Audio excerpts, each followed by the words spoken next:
to me, but I'm the lucky one, even though I need help now and then. If you're caring for a loved one, visit aarp.org/caregiving for care guides and community support for your strength. Brought to you by AARP and the Ad Council. The world's financial decision makers connect on the Bloomberg Terminal. The buy side and the sell side together, collaborating across markets and countries in real time, sharing ideas, negotiating trades, and forming an influential network of over 325,000 financial professionals that helps power global markets.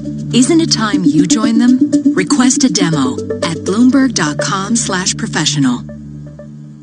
To buy your home, you became a house hunting ace, learned about loans, scoured neighborhoods, and asked the right questions. Now you're queen of your castle. If you manage that, you can get your retirement plan on track. Visiting aceyourretirement.org can help. With 401k tips and smart saving strategies, you'll feel empowered to own your retirement like you own your home. Go to aceyourretirement.org, because when it comes to clearing financial hurdles, you're an ace. Brought to you by AARP and the Ad Council.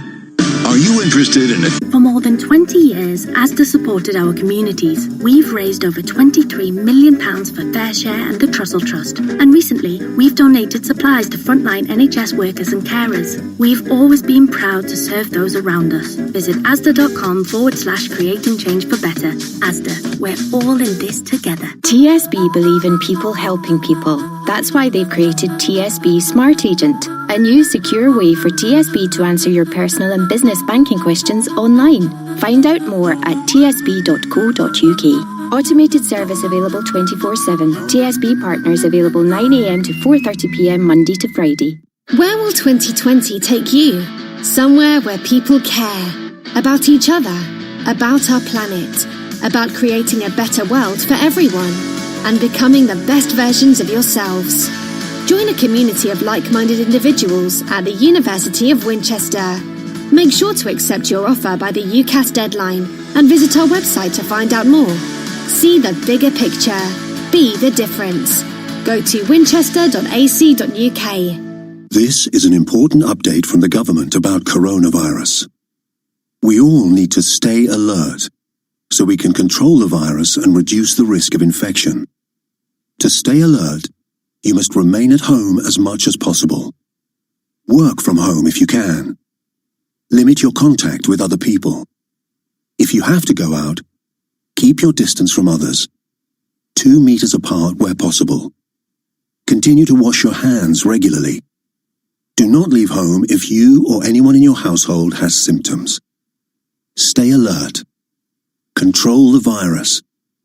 Save lives. At the Halifax, we're all working together to be there for you. If you haven't used online banking from your computer or mobile, we wanted to let you know that it's safer and easier than you might think. We have step-by-step guides online to help you get started. And we'll keep an eye on your account and warn you about scams. To find out more about online banking, visit halifax.co.uk/aboutonline. Terms and conditions apply. So, however you need us at the Halifax, we're here to help. You love TuneIn for live breaking news from CNN, MSNBC, Fox, CNBC, and more. But when you can't catch your favorite show as it airs, it might just be a click away as a podcast. Search your favorite news station to explore all the on-demand news shows on TuneIn.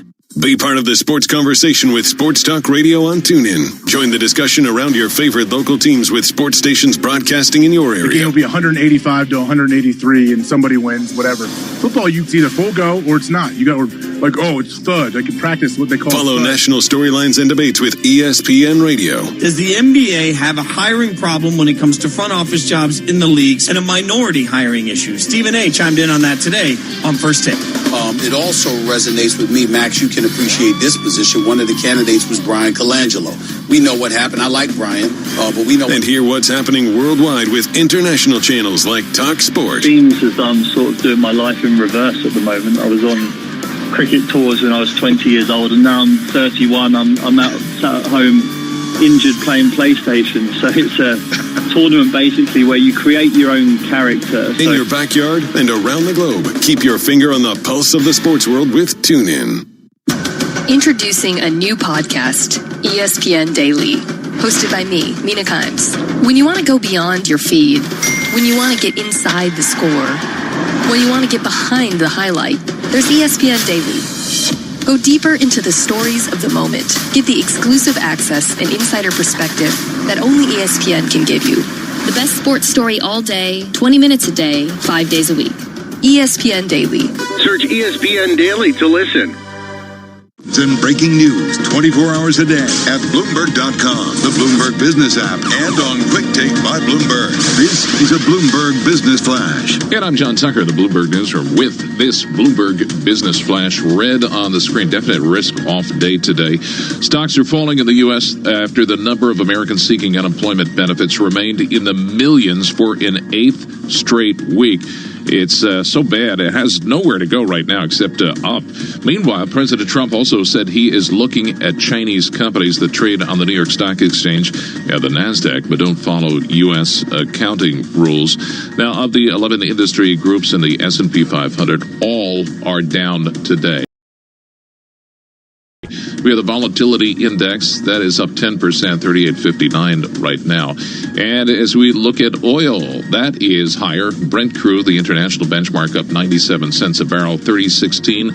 NYMEX crude, this is West Texas, up 93 cents. That's up $3, 3.5% at 26.21. And we check the markets for you every 15 minutes during the trading day right here on Bloomberg Radio. I'm John Tucker. That is your Bloomberg Business Flash. You're listening to Bloomberg Markets with Lisa Abramowitz and Paul Sweeney on Bloomberg Radio. Until the past few days, a lot of people have been talking about the resiliency of U.S. equities and the contrast with that against an increasingly bleak outlook for the U.S. labor market. However, when we talk about equities, they are not all the same, and there's been a huge divergence between the mega caps, the big tech names, and everybody else. Joining us now, Tal Cohen, head of U.S. markets for NASDAQ in New York. Tal, thank you so much for being with us. I want to start there. What do you make of this growing bifurcation where the top performing stocks, the biggest stocks, which are actually the same, have continued to outperform while everything... And just to touch on what you mentioned in terms of the bifurcation, the markets are distinguishing between companies that they think are part of the solution, such as tech and biotech, versus those that are most vulnerable, like travel and hospitality. And we're not just seeing it in the day-to-day, we're seeing it in the inflows into the market. So, for instance, the NASDAQ QQQ, or NASDAQ 100, we've seen $8 billion of inflows over just the last 2 to 3 months. So investors are trying to understand what parts of the economy are vulnerable, what parts of the economy came into this crisis on a position of strength, and what will leave on a position of strength. And then further, you're seeing a lot of unclear economic data, such as the jobs report, which is historically bad. And people are trying to figure out, investors are trying to figure out whether that's a reflection of the long-term impact, or is it highlighting more of a temporary impact of the here and now.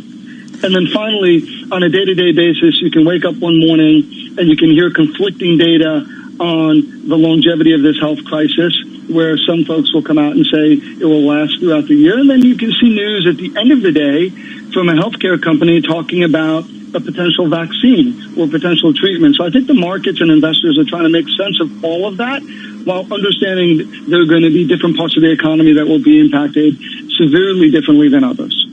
So, Tal, I mean, some folks have been suggesting that we have, in fact, put in a bottom on this market and unlikely to retest the lows. How do you feel about that, given some of this economic data that we see, including today's jobless claims and what we're likely to see in terms of unemployment and declining earnings? We'll leave that to the experts who watch the markets more closely. From our perspective, I would say that there's still a lot of unknown. We're still just looking to re-enter into offices. We're talking about re-entry plans there. There's still talk about a second wave. There isn't clarity around the vaccine or treatments. And on a state-by-state basis here, at least in the U.S., you see very different conditions throughout the U.S. So I think it's still early to tell. And from a NASDAQ perspective, we just look at our own experience. We're still going through and trying to understand what it means to re-enter our offices. But that being said, we're very comfortable working from home. So it will depend on how comfortable you are with the situation you're in now and how long you think you'll be in this situation. Tal, I'm wondering about your point with people being somewhat discerning when it comes to which companies they bet on. What does that mean for indexed strategies, given the fact that everybody was going into passive investing and suddenly it really is a stock picker's market, particularly pick FANG and nothing else? Yeah, so I think there's a couple of things to note there. Is number one, the Fed and government have taken actions that probably have helped certain sectors, and so it's just not the market forces at work. You have the Fed and government at work, and they've taken very strong and decisive actions in certain parts of the economy. So I think that's a factor. The second one is, once again, when you're working from home and you're thinking about the impact of this crisis, for me personally, I'm using all these collaboration tools on a day in, day out basis that I might not have been using before. So those companies that enable work from home, that enable the remote and virtual working environment, they're going to be winners. And those industries that clearly there isn't any clarity at this point in time as to when they're going to come back or how they're going to come back. And there's a debate as to, what it looks like. What's the new normal look like? So people, instead of just taking bets on individual companies, might feel more comfortable going into a sector ETF or a thematic ETF. But to your point, with interest rates and everything else being where they are, people are also looking at and being more critical about how their stock selection process would work now. Tal, how's the NASDAQ market held up in terms of performance, in terms of kind of handling the order flow, given a lot of the volatility we've seen over the past couple months? Great question. So we've been, almost all of us have been working from home for the better part of 2 months. We're 98% of our workforce at home, and we've been able to operate without interruption to our business and continue to serve our markets and our clients. And we've helped up really well. The markets have functioned really well. And I think we're comfortable as a company because we've gone through it. We're lucky in some ways that the financial industry had gone through 9/11, Hurricane Sandy, and some other events that have provided us with an opportunity to ensure that we had the resiliency and the BCP plans to withstand something like this. So I think, we look at it and we think we'll be able to function well, and we'll likely be a fast follower as people return to the office. Tal, 20 seconds. Do you think a lot of people won't ever return to the office? I think it will be done on a voluntary basis. It will be done in ways, and it behooves companies to collaborate and talk to their employees about what they're comfortable doing, and then that will tell us the answer. Tal, thanks so much for joining us. I really appreciate your thoughts. Tal Cohen, head of U.S. markets for NASDAQ. NASDAQ, of course, based in New York City. Interestingly, so I think, a lot of companies are really going to be rethinking this work from home situation, given, I think, what most feel like is pretty decent productivity. Did you see the Connecticut governor's comments yesterday where he said that the Monday through Friday commute from Greenwich, Connecticut may be a thing of the past? Yeah, exactly. It's interesting. As a 30-year commuter on New Jersey Transit, that is a fascinating thing to think about here. So as we think about that, so we'll have to see how this plays out over time. We'll have more coming up for you. For Lisa Bromwitz, I'm Paul Sweeney. This is Bloomberg. This is a Bloomberg Money Minute. Stocks are falling with the Dow dropping more than 350 points. Traders pessimistic about the economy. The number of Americans seeking unemployment benefits remained in the millions for an 8th straight week. Initial jobless claims totaled almost 3 million last week. Tyson will lower the prices for some beef products as much as 30% this week. The company noted that chuck and round roasts as well as ground beef products are example of items that could see price cuts. Cisco came out with a better-than-expected forecast. The boom in remote work and online activity has increased demand for the company's network equipment. Still, Cisco's fiscal fourth quarter revenue is likely to fall as much as 11.5% from a year ago on limited corporate spending. And hazard pay is disappearing. This weekend, Kroger is rescinding the $2 raise it gave to store and warehouse workers. Target and Amazon.com will follow later this month, with other firms charting similar moves. Courtney Donahoe, Bloomberg Radio. Hi, everyone. Al Roker here. As a guy with his own catchphrase, I appreciate that after 75 years, Smokey's only said, "Only you can prevent wildfires." But I'm filling in because there's a lot more to report. Like when it's dry or windy. Be careful burning yard waste, because wildfires can even start in your neck of the woods. Go to SmokeyBear.com to learn more about wildfire prevention. Brought to you by the U.S. Forest Service, your state forester, and the Ad Council. In-depth analysis, concise reporting, need-to-know global business news. Around the world and across the markets, Bloomberg connects the dots for decision makers. Stay on top of today's headlines. Follow big breakthroughs in tech. Understand the latest political issues. See how the world's wealthiest are spending their money. Track what's happening in the markets, and much more. Subscribe today to Bloomberg, the global standard for business reporting. Get it all at Bloomberg.com/subscription. This is important information from the government about getting tested for coronavirus. You will be able to have a test if you have symptoms and you fall into any of the following categories: essential workers doing vital jobs to keep the country going, people whose work can't be done from home, for example, construction workers or delivery drivers, and people aged 65 and over. If you are in any of these groups and anyone else in your household has symptoms, they can also get tested. To find out how to get a test, go to gov.uk/coronavirus. Stay alert. Control the virus. Save lives. Coronavirus is a global pandemic and a local story, but vast swaths of this country have no local news to speak of. It's the business model, stupid. If a Starbucks had given away coffees for free and then started wanting to charge $5, people would have gone nuts. The death and perhaps new life of local news on this week's On the Media from WNYC. Listen to the On the Media podcast on TuneIn today. In case you didn't know, TuneIn lets you listen to the same radio stations you pick up on your home or car radio, except you can hear them from anywhere. If you want to find a station from somewhere else in the world, navigate to the By Location section under Browse. Keep exploring with TuneIn.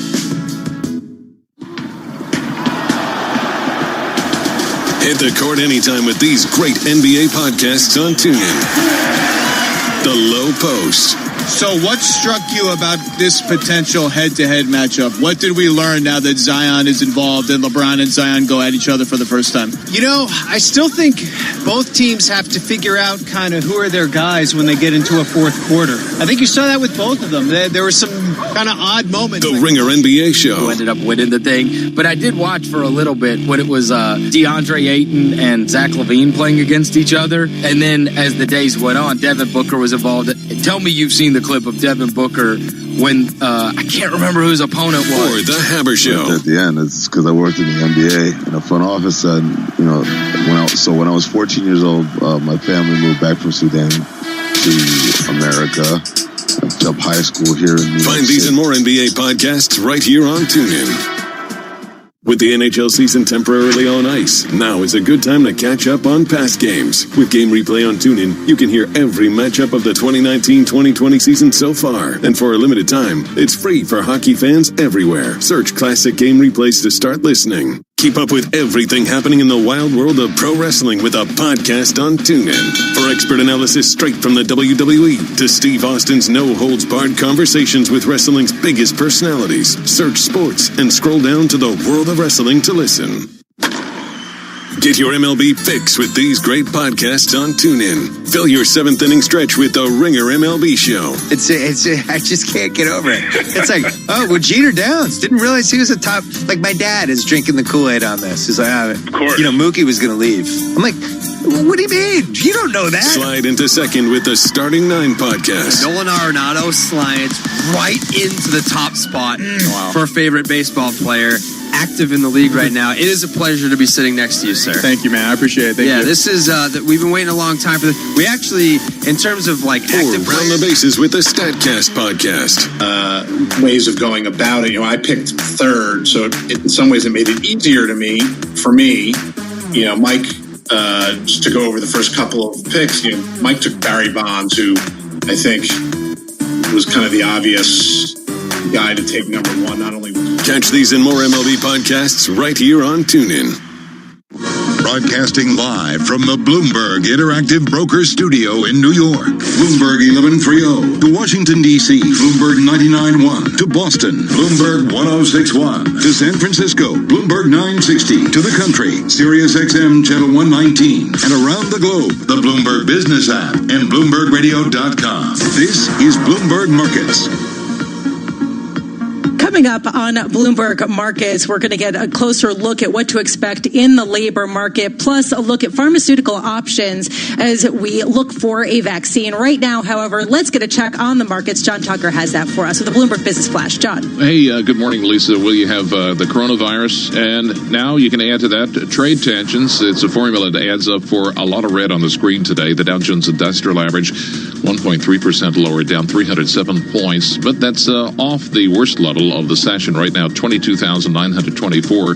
The S&P 500, 40 points lower. That's down 1.4%. We're at 2779. The Nasdaq Composite Index, 140 points lower. That's down 1.6%. We're at 8723. A drumbeat of poor economic data picking up. The U.S. stoking tensions with China. We have treasuries and the dollar. They are climbing. The equity round deepening, dragging the S&P 500 again below 2,800 level that supported it over the past month. Now, President Trump says he doesn't want to talk to his Chinese counterpart, Xi Jinping, right now. He's looking at, he says, the Asian nations companies that trade on the New York Stock Exchange and the NASDAQ, but don't follow U.S. accounting rules.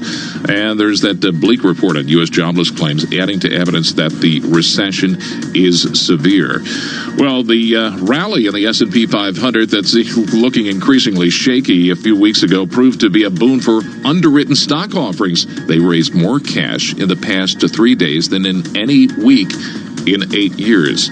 We have crude oil right now up 3.3%. That's Brent. NYMEX also up 3.5%, up 88 cents a barrel at 26.17. And the 10-year yield, that is down to 0.61%. We check the markets for you every 15 minutes during the trading day right here on Bloomberg Radio. I'm John Tucker, and that is your Bloomberg Business Flash. Bloomberg Opinion, informed perspectives, and expert data-driven commentary on breaking news. It's 10:33 on Wall Street. Time to check in with Bloomberg Opinion. We're joined by opinion columnist Max Neeson. He covers all things healthcare for us, and we love to have him on, particularly during this pandemic, because there's so many topics, there's so much breaking news. And Max, I want to start with the Sanofi news here. I guess the CEO came out yesterday and said that the U.S. would likely get first crack at their vaccine because the U.S. was first to step up with funding here, and now he's getting some pushback on that, including from the president of France here. So give us the background here. How common is that in the world of healthcare and vaccines for one country to get preference over another? It's not uncommon at all in the sense that you do see wealthier countries, countries that have a manufacturing base, do get access more rapidly. There was a flu outbreak, the 2009 one, where a lot of those vaccine stocks, which didn't end up being super useful, were bought up by countries like the United States. This is a kind of particularly special case where, the United States on the one hand is providing some extra funding, helping potentially to build some of that at-risk manufacturing capacity before we even know if the vaccine works. But at the same time, the furor that this kind of prompted highlights that this is going to be a really complicated geopolitical issue, that there's such demand that giving countries preference is going to be incredibly controversial and difficult. And that you also, if you politicize it, that has some risks. What if you have a situation where the vaccine that turns out to work best is one of the ones being developed in China, and they take the position that because they funded it, that the United States should be last in the queue. So it's a really risky path to step down, to do anything but try to develop maximum capacity and give it out to whatever extent possible based on need. The best situation is not having to ration doses out or give countries preference based on their income level. Max, just zooming out a little bit, I mean, we're all hopeful for a vaccine and we can argue over who's going to get it first, but we still don't have any clarity of how long it is going to take. And the WHO, the World Health Organization, yesterday warned that it could take up to 5 years before the coronavirus pandemic is under control. I'm looking at more and more dire predictions of social distancing stretching out for a longer and longer period of time as we await some sort of treatment or vaccine. Where are we? How do we even judge that? Unfortunately, anyone that tells you that they have, an accurate timeline is making it up. Okay, well, make it up and make it good. Make it positive so we can prepare to leave our homes. That's very much the temptation, but you also want to avoid giving the sense of false hope, because the best way to proceed is not in relationship to best case scenario. It's the worst case scenario where you have to use public health efforts, testing, tracking, tracing, screening to keep people safe until there's a vaccine, whether it's by the end of the year or well into next year. It's just worth highlighting again that we're working on an unprecedented timeline. It may well be that prior vaccine development efforts were overcautious because we just weren't willing to throw enough resources at them or take enough risks, and that these rapid accelerations will prove successful. But it's not like it's a slow process on a whim. It's because if you're going to give something to billions of people, a 1% serious side effect rate, that's close to the estimated fatality rate of the virus itself. You could be having a negative impact on millions and millions of people. So you really do have to approach this cautiously, and there are a lot of things that can go wrong. It's not just about the safety. It's about, can you actually produce a durable immune response? If you take the vaccine and it peters out after a few months, it's not all that much good, is it? So there are only so many shortcuts you could take, and that's why you have to be cautious about the timeline. Max Neeson, thank you so much for being with us as always. Max Neeson, Bloomberg opinion columnist, joining us to talk about the vaccine and the arguments that are already occurring over the distribution of those vaccines. Paul, I don't know how you're going to, I'm not sure how you figure that out. It's just going to be interesting to see when hopefully there will be a vaccine, how it is distributed, and boy, who goes first? Yeah. And well, I can't even imagine it. What does fair mean when everyone thinks that fair is for them to get it first? Okay, moment of truth, Paul. Yes. Real moment of truth. How many times have you Googled the symptoms of COVID-19, as well as the transmission mechanisms, the rate of contagion? You know what? Fortunately, I have not. I'm just really. Yeah, I'm just staying at home, doing all the common sense stuff, and I think that's the best way to go, and I'm fairly comfortable with that. Definitely the best way to go. I cannot confess to the same, but I like that. Coming up, we're going to be talking about the labor market. Has been just a brutal period of time. The labor participation rate in the United States has fallen to the lowest since 1973. Right now, let's head down to our 99.1 studios in Washington, D.C. Nathan Hager there with world's and national headlines. Nathan. Lisa, President Trump continues to ratchet up tensions with China as the coronavirus outbreak continues. In an interview with Fox Business this morning, the president said he doesn't want to talk with China's leader right now. He says he's looking at Chinese companies that list on the New York Stock Exchange and NASDAQ but don't follow U.S. accounting rules. Let's say we do that, right? So what are they going to do? They're going to move their listing to London or someplace else. You see? In an interview with CNBC, Senate Democratic leader Chuck Schumer said he's no fan of China, but blaming them is a diversion. Today, the government vaccine expert who says he was demoted for prioritizing science over political expediency is warning of unprecedented illness and fatalities if the federal government doesn't take a more coordinated approach to the coronavirus ahead of a potential second wave. Dr. Rick Bright is testifying before the House Energy and Commerce Committee. New research is raising more questions about tests to diagnose COVID-19 patients. Bloomberg's Amy Morris reports. Some tests show a surprisingly high rate of false negatives, indicating somebody doesn't have the virus when he really does. One study from New York University examined an Abbott lab test used at the White House for rapid results and found as many as half of all positive cases showed up as negative.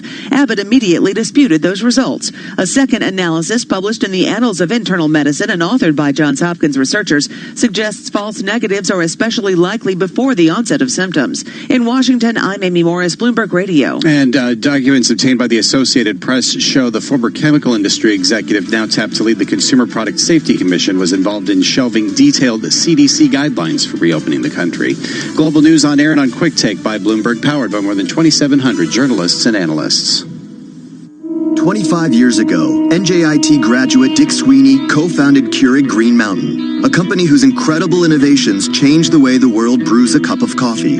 Today, he lectures widely on business leadership and is a strong advocate for NJIT's work to combine business education with the power of STEM. NJIT is definitely fostering the innovative thinking for budding entrepreneurs simply because that's the world we live in. NJIT is producing students that have been trained, educated, and given the business acumen to be a contributor to a company. The distinct mission is to develop great STEM scholars. The attributes I've always looked for in team members are heart, smarts, guts, and luck. So we want people with passion, intelligence, courage, and never discount luck. The student coming out of NJIT has experienced all of that. NJIT, New Jersey Institute of Technology. Learn more at njit.edu. Asset managers who seize change to launch new strategies, add distribution channels, or exploit new technology to re-engineer the investor experience are often rewarded. However, in an industry paralyzed with complexity, few act with agility or decisively. Few run their businesses strategically, yet the most competitive managers in the market know with the right partner and a flexible operating system, you can. Go boldly toward change with SEI Investment Manager Services. Determination and operational strength are both essential factors for growth in asset management. I'm Steve Meyer, President and Head of SEI's Investment Manager Services Division. We know that disruptive forces create opportunities around the world. If you see potential in change, our industry specialists will maximize SEI's integrated platform of data and risk management, global investment operations, compliance support, and investor services to position your asset management business for success. Come grow with us. With SEI Investment Manager Services, you lead the charge in a competitive marketplace. Learn more at SEIC.com/seize change. Are you interested in a challenging... Where will 2020 take you?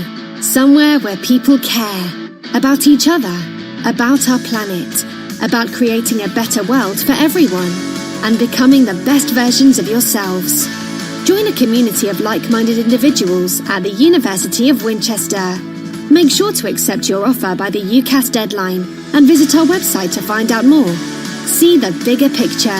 Be the difference. Go to winchester.ac.uk. While most of us are looking out for each other at this time, sadly, fraudsters are trying to take advantage of the situation. Here's Chris Ainsley from Santander with advice for keeping your money safe. Please be wary of text messages containing links. They may appear to be from legitimate senders like the government, a bank, or a delivery company, but never enter your online banking information or personal details after clicking on a link. For more advice on keeping your money safe, visit santander.co.uk. This is important information from the government about getting tested for coronavirus.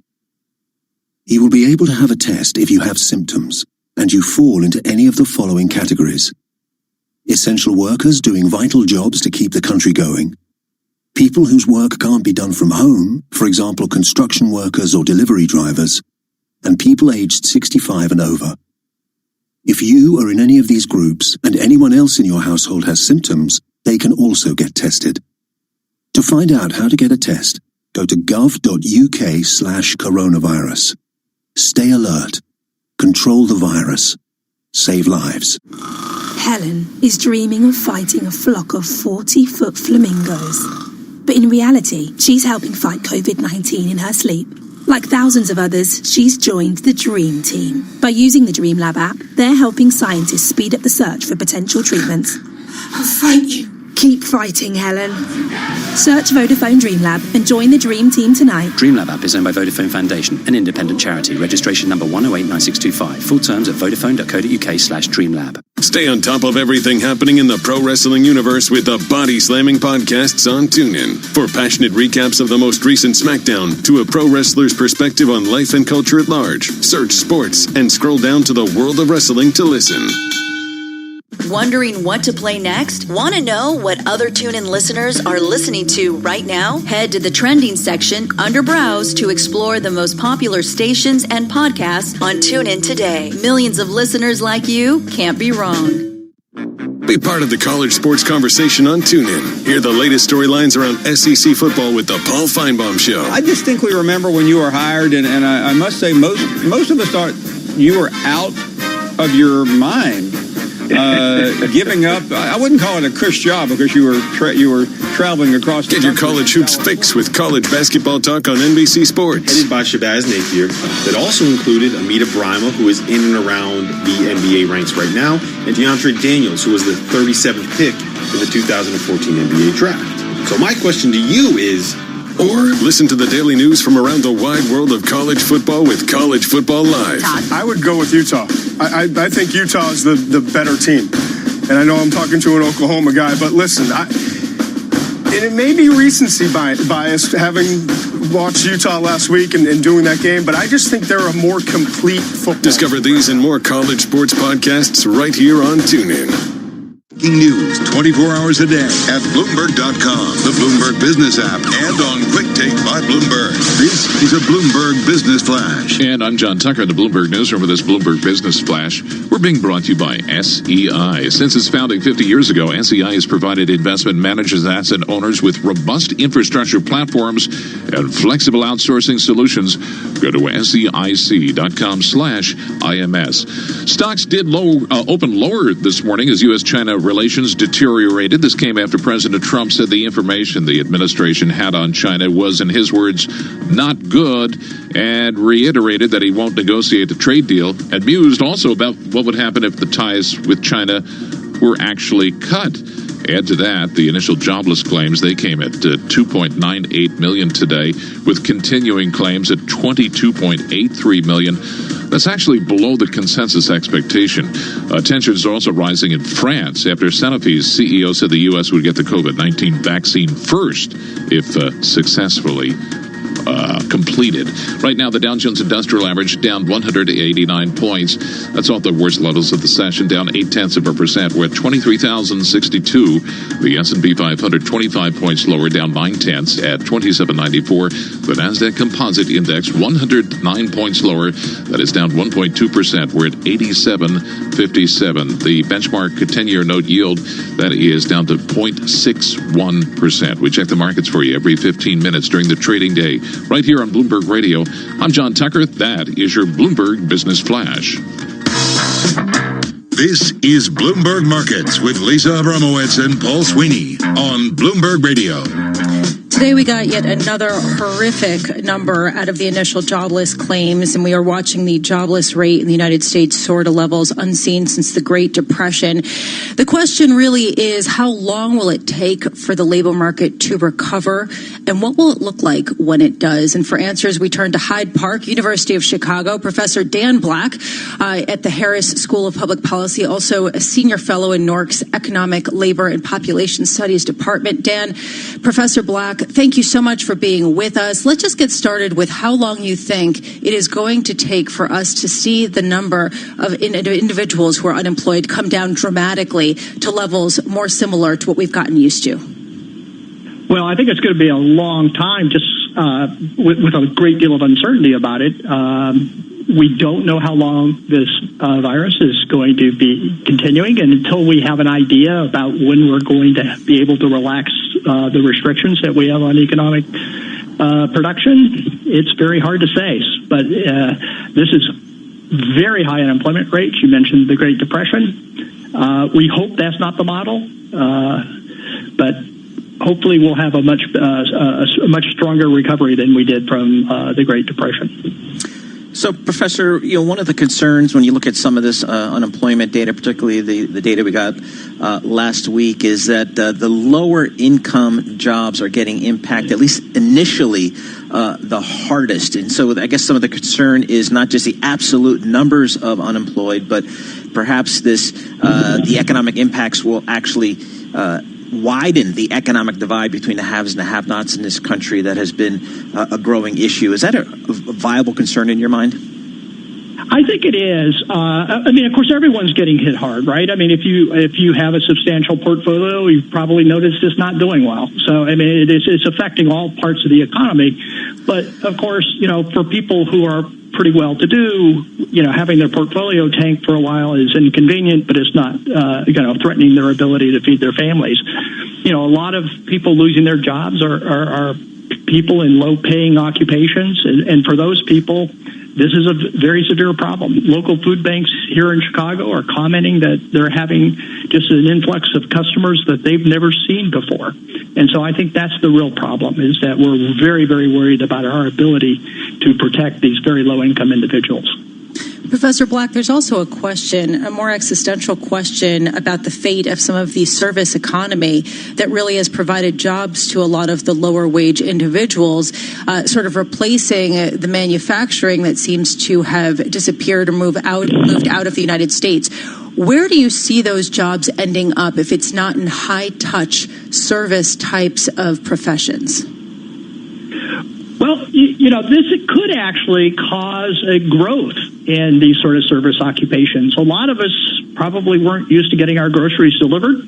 We might decide, even after the virus leaves us, that this is not a bad way to do your grocery shopping. Have someone else do it for you. So you could think of boomlet, if you will, and home deliveries. You could think of stores deciding, gee, this is a pretty profitable way of running a business. I don't have to have a showroom. I don't have to have people staffing the store at the same level. So you might actually see employment expand in these sort of service types of areas. And so, I think it's very, very hard to look at a crystal ball and say, oh, this is going to destroy that industry. It may create industries that we're not even aware of at the moment. So the hope is this actually does facilitate growth in low-income occupations that simply didn't exist before.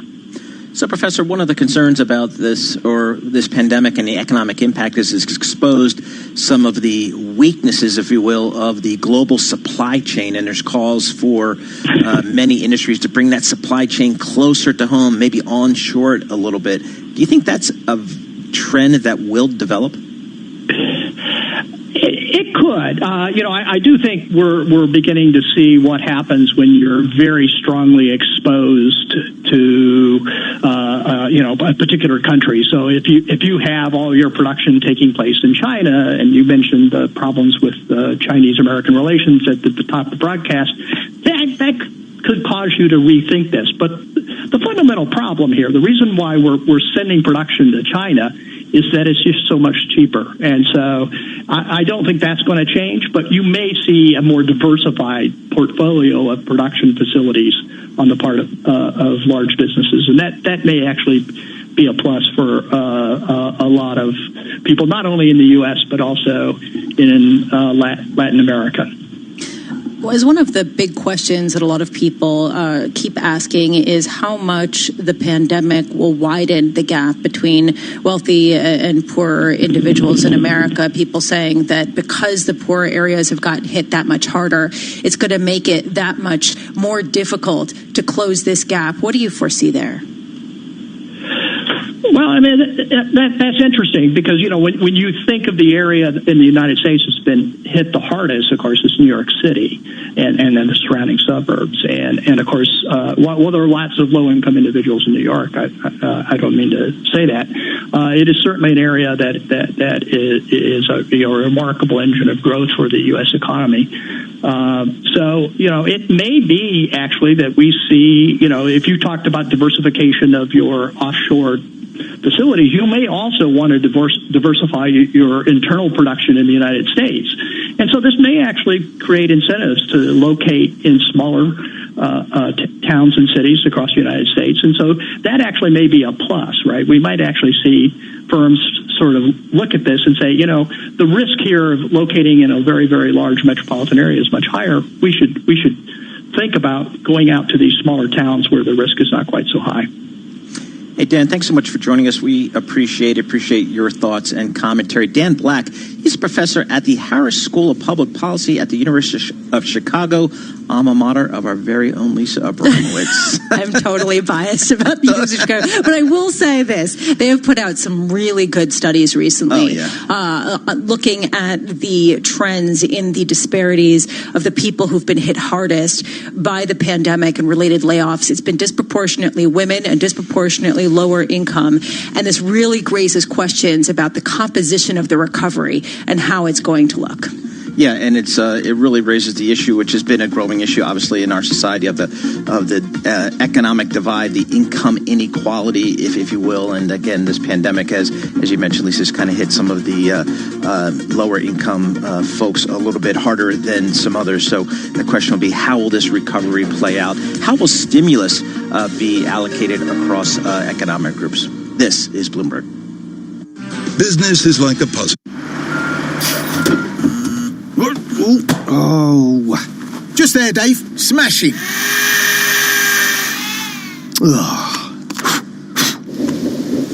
Oh, great. Oh, really? Night, Steve. Yeah, see ya. Built to take the big knocks. Samsung rugged devices. Easy to use, hard to break. Explore the Samsung Rugged range. This is important information from the government about getting tested for coronavirus. You will be able to have a test if you have symptoms, and you fall into any of the following categories. Essential workers doing vital jobs to keep the country going. People whose work can't be done from home, for example, construction workers or delivery drivers. And people aged 65 and over. If you are in any of these groups and anyone else in your household has symptoms, they can also get tested. To find out how to get a test, go to gov.uk/coronavirus. Stay alert. Control the virus. Save lives. Hit the court anytime with these great NBA podcasts on TuneIn. The Low Post. So what struck you about this potential head-to-head matchup? What did we learn now that Zion is involved and LeBron and Zion go at each other for the first time? You know, I still think both teams have to figure out kind of who are their guys when they get into a fourth quarter. I think you saw that with both of them. There were some kind of odd moments. The Ringer NBA Show. Who ended up winning the thing. But I did watch for a little bit when it was DeAndre Ayton and Zach LaVine playing against each other. And then as the days went on, Devin Booker was involved.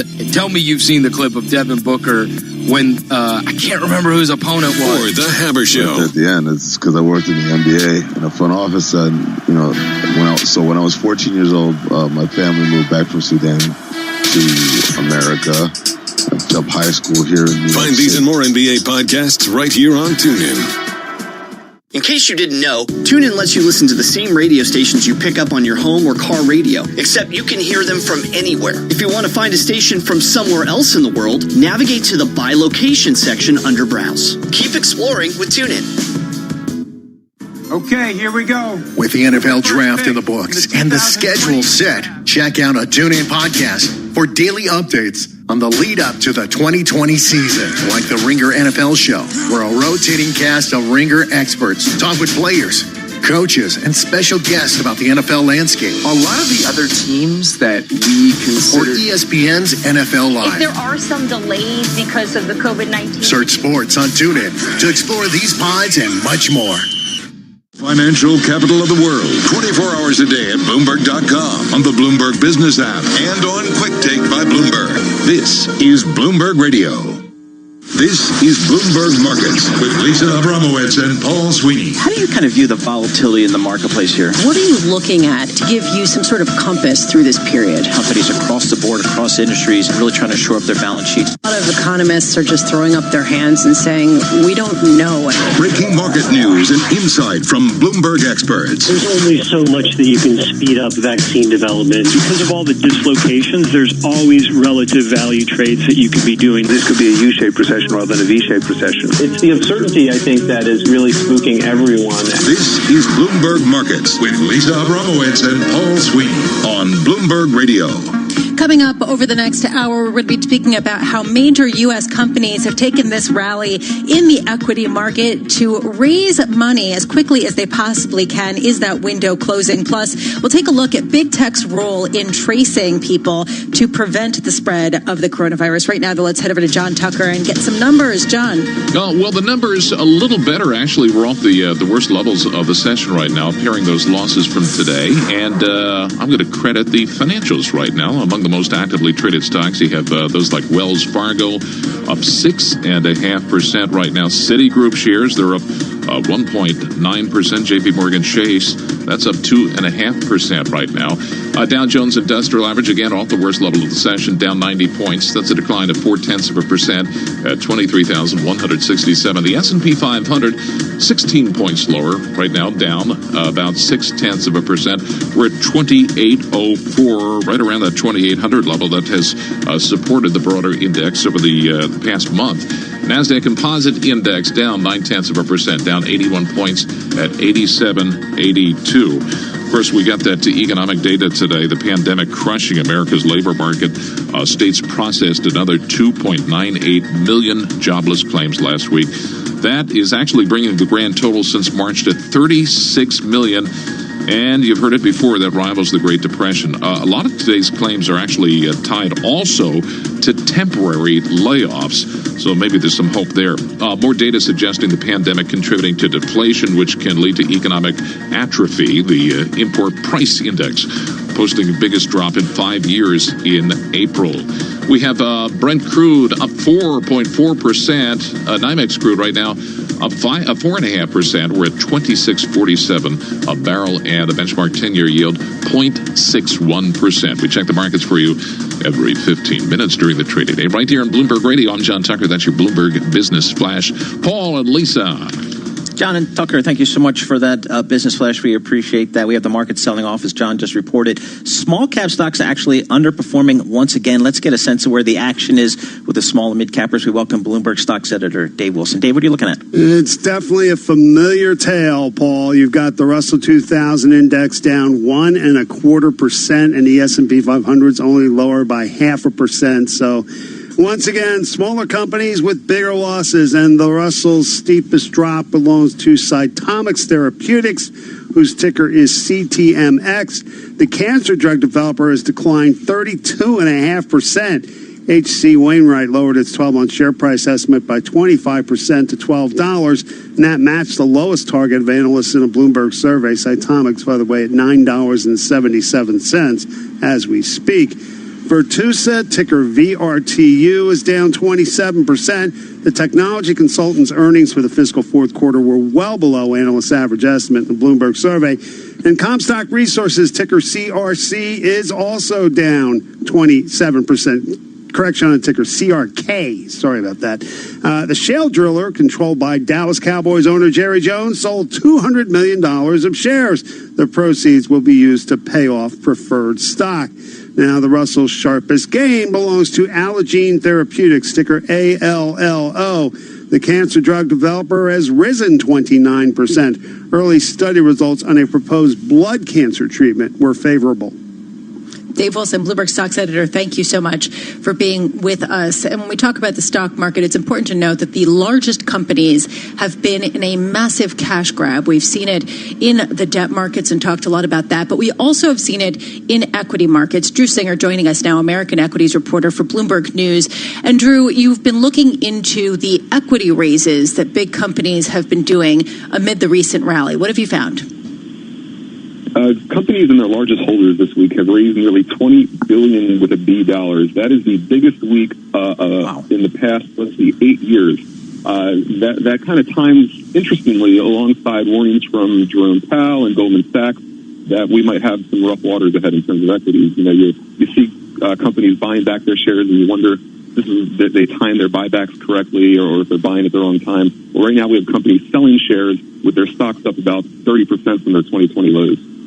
So, Drew, are these mostly companies that kind of have to raise capital here, or are these companies just kind of maybe just some secondary shares where some founders are getting out?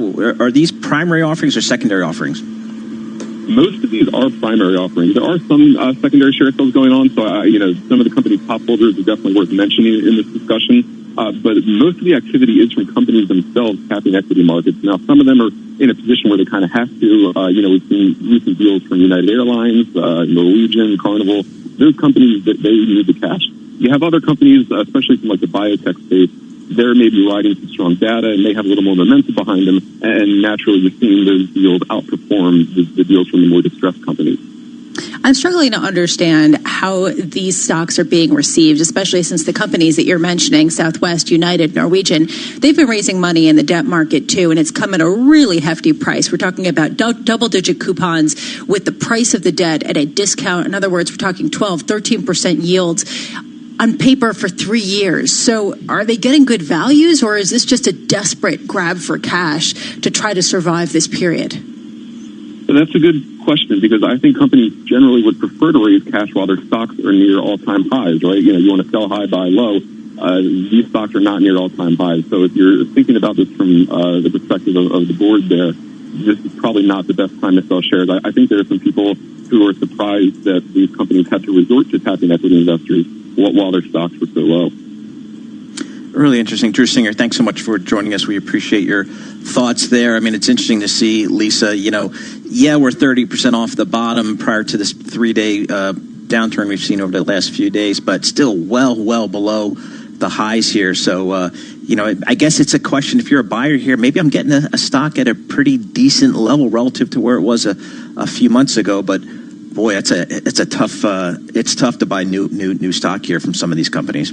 Well, look, let's be clear. Not all companies are the same. It's not like Amazon is going out there and trying to raise more equity. Please, can we have more cash? I mean, this is an issue of the most distressed companies trying to survive as long as they can. And these are the same companies that are raising money in the debt markets. But even among the investment grade companies, the blue chip companies, you have seen the biggest net issuance of corporate debt going back to May of 2015. And this really is an interesting proposition at a time when the Fed is saying that they're basically backstopping the investment grade bond market, or at least that's how people have interpreted it. There's plenty of demand for this debt. It raises a question for me, which is how much more vulnerable does it make these companies heading into this downturn, or in this downturn, right? Yeah. Coming out of it, how much slower are they going to recover? What are the prices that they're paying for these additional bonds? I mean, more leverage means slower growth going forward. Yeah, and I guess I'm question for you, Lisa. It seems to me as I look at some of these debt deals, they are shorter maturities than I would have thought. 3 years, 5 years.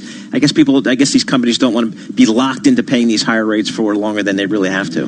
Well, when you talk about the junk-rated companies, the Southwest, the United, Norwegian, these are short-term bonds because people have no idea how long they're going to last. They're also secured by things like islands for some of these cruise lines and their ships.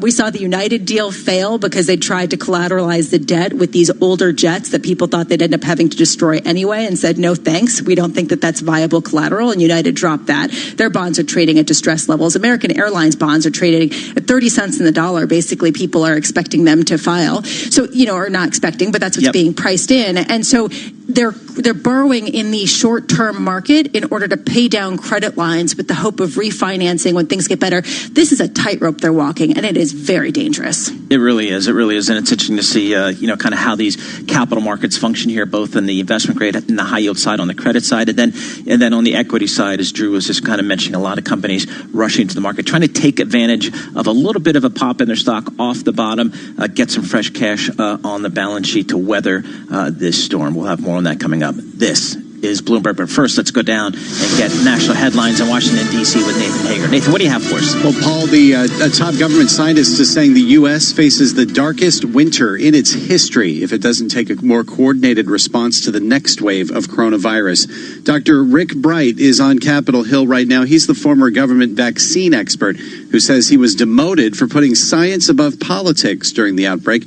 Anna Eshoo chairs the House subcommittee that is holding today's hearing. I'm tired of those who bear the responsibility, accepting none of it, while deflecting blame on others. The previous administration, the World Health Organization, the Wuhan lab, anywhere but where the blame belongs. President Trump has repeatedly accused China of misleading the world on the severity of the outbreak. In a Fox Business interview this morning, the president said he doesn't want to speak with Chinese President Xi Jinping right now. Some bars and restaurants in Wisconsin say they're ready to reopen after the state Supreme Court struck down Democratic Governor Tony Evers' stay-at-home order. Tom Anderson owns the Black Sheep Pub and Grill in Green Bay.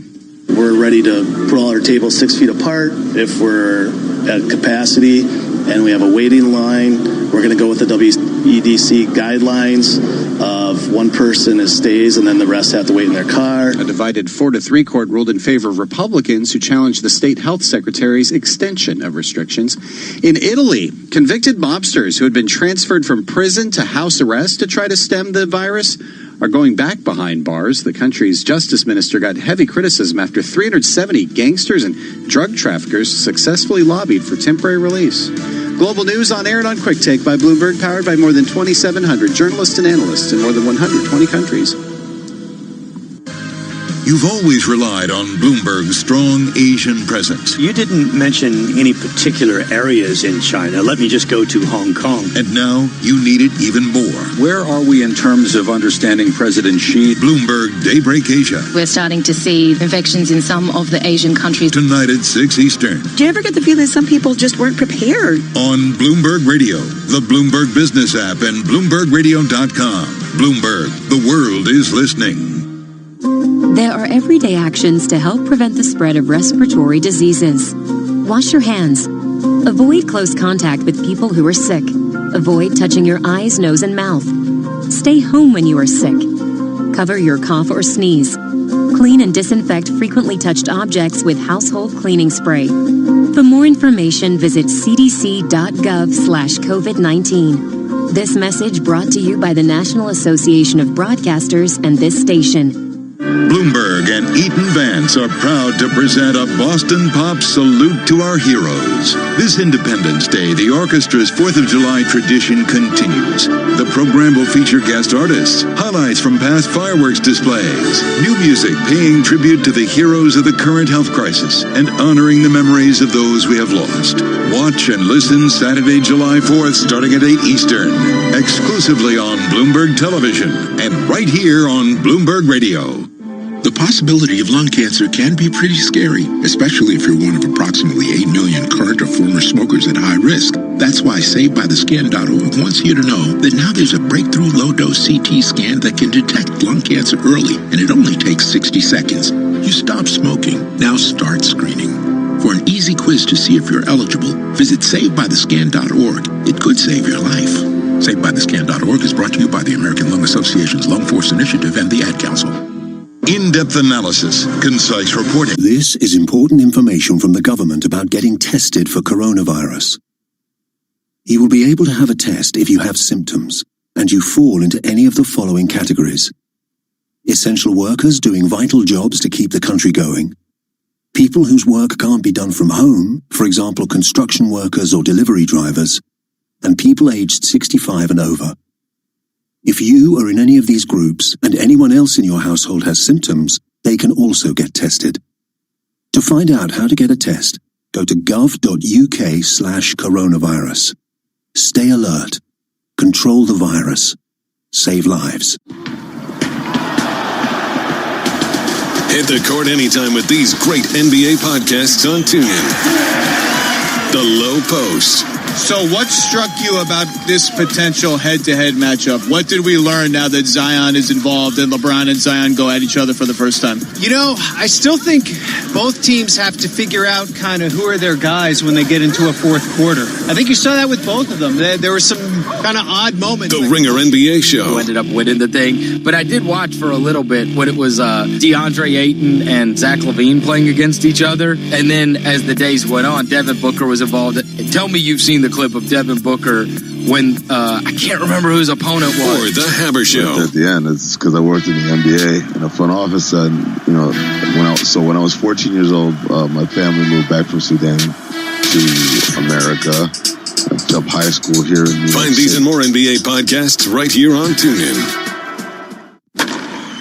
Get your MLB fix with these great podcasts on TuneIn. Fill your seventh inning stretch with the Ringer MLB Show. I just can't get over it. It's like, Jeter Downs. Didn't realize he was a top. Like, my dad is drinking the Kool-Aid on this. He's like, of course. Mookie was going to leave. I'm like, what do you mean? You don't know that. Slide into second with the Starting Nine podcast. Nolan Arenado slides right into the top spot for a favorite baseball player. active in the league right now. It is a pleasure to be sitting next to you, sir. Thank you, man. I appreciate it. Thank you. This is we've been waiting a long time for this. We actually, in terms of like active Round the bases with the StatCast podcast. Ways of going about it. I picked third, so in some ways it made it easier for me. Mike, just to go over the first couple of picks, Mike took Barry Bonds, who I think was kind of the obvious guy to take number one. Not only catch these and more MLB podcasts right here on TuneIn. The NHL is always on the ice with these awesome hockey podcasts on TuneIn. Get your goal with the Spittin' Chicklets podcast. Brian Yandel, Keith Yandel, thanks for coming on. What's going on? Nothing much. Glad to be here. You guys got some nice digs here. We heard you took Southwest 2-stop flight to get out here. Yeah, well, just carve up the ice with NHL at the rink. The other day, I wrote a story. Artemi Panarin, Semyon Varlamov, Sergei Bobrovsky, they all helped arrange for the purchase of N95 masks to benefit hospitals in their respective markets. This is another one of those positive stories you're seeing. Or create your own power play with Locked On NHL. All these teams invested future assets to take a run at the Stanley Cup right now. Like, all of those teams would have a real serious gripe, like trading these multiple first-round picks to make a run at a cup. You're right. Discover these and more NHL podcasts right here on TuneIn. News 24 hours a day at Bloomberg.com, the Bloomberg Business app, and on Quick Take by Bloomberg. This is a Bloomberg Business Flash. And I'm John Tucker in the Bloomberg Newsroom with this Bloomberg Business Flash. Well, it is the financials to the rescue right now. We're seeing green on the screen. The Dow has just turned higher, up about 0.1%, up 26 points. We're at 23,273. S&P 500 is right now above a key technical level, above 2,800, 2,816 right now. Still lower on the session by about 3 points. The Nasdaq Composite Index down 25 points. That's down 0.3% at 88.37, but well off the worst levels of the session. If you look at the S&P 500, the broader index right now, you have energy and financials as well as materials and consumer discretionary stocks all in the green right now. Stocks pairing the losses. Again, the banks rallying after the 3-day rout. Of course, that's all tempering pessimism over the bleak economic data and trade tensions. The pandemic crushing America's labor market. States processing another 2.98 million jobless claims last week. The 10-year yield right now, 0.62%. And oil, NYMEX crude in the U.S. up 3.6% at $26.20 a barrel. We check the markets for you every 15 minutes during the trading day right here on Bloomberg Radio. I'm John Tucker. That is your Bloomberg Business Flash. This is Bloomberg Markets with Lisa Abramowitz and Paul Sweeney on Bloomberg Radio. As John Tucker was just reporting, the market's looking mixed here after a very weak opening on the back of that another historically bad jobless claims numbers, putting the aggregate to about 36 million jobless claims filed just since the beginning of this pandemic, just a number that no one would ever thought they would have seen in their lifetimes. The market's trying to figure out, kind of how long are we going to be in this economic malaise. To get a sense of kind of what the markets may be discounting, we welcome Barry Ritholtz. He's a Bloomberg opinion columnist and host of Masters in Business on Bloomberg Radio. Also the founder, chairman, and chief executive officer of Ritholtz Wealth Management, joining us on the phone. Barry, thanks so much for joining us here. Again, another really ugly data point here. How do you kind of factor in these data points that we continue to see almost certainly on a weekly basis, sometimes on a daily basis, with what we heard yesterday from Fed Chairman Powell about the need for maybe more fiscal stimulus, lower rates for longer? How are you kind of factoring all these things into your outlook? It seems like the Fed chairman is aware of the fact that we are in the midst of a deep recession, borderline depression. I don't know what the official definition of depression is, but it feels obviously a very deep recession, and you are already hearing the usual suspects in Congress talking about, well, we don't know if we want to stimulate any further, or we don't know if we want to spend any more money. And I believe Powell is sending a message to Congress that, hey, I'm doing everything I can, and if this spirals out of control economically, you guys are dropping the ball. There's a question of what happens if they do pass trillions of dollars in additional stimulus, the amount of debt, the deficit that's growing, and whether or not this will create inflation. Some people saying we desperately need to have some inflation created, given where we are with a deflationary environment. Where are we in terms of that, especially in light of some of the CPI and PPI data we've gotten this week? So let's just rewind, not back to the financial crisis. Let's rewind 6 months back to December 2019. Unemployment was at 60-year lows. We were as close to full employment as we've seen. The stock market was at record highs. And really, for the first time since the recovery began in 2010, a decade later, we were starting to see increases in wages. And in that fantastic environment, there was no inflation and lots of deflation. So if December 2019 isn't going to generate inflation, and the same people warned us about this in 2010, and after that recovery and that stimulus plan, it's hard to imagine that inflation is anywhere near us. There is no real V recovery that we're looking at. This is going to be a gradual process.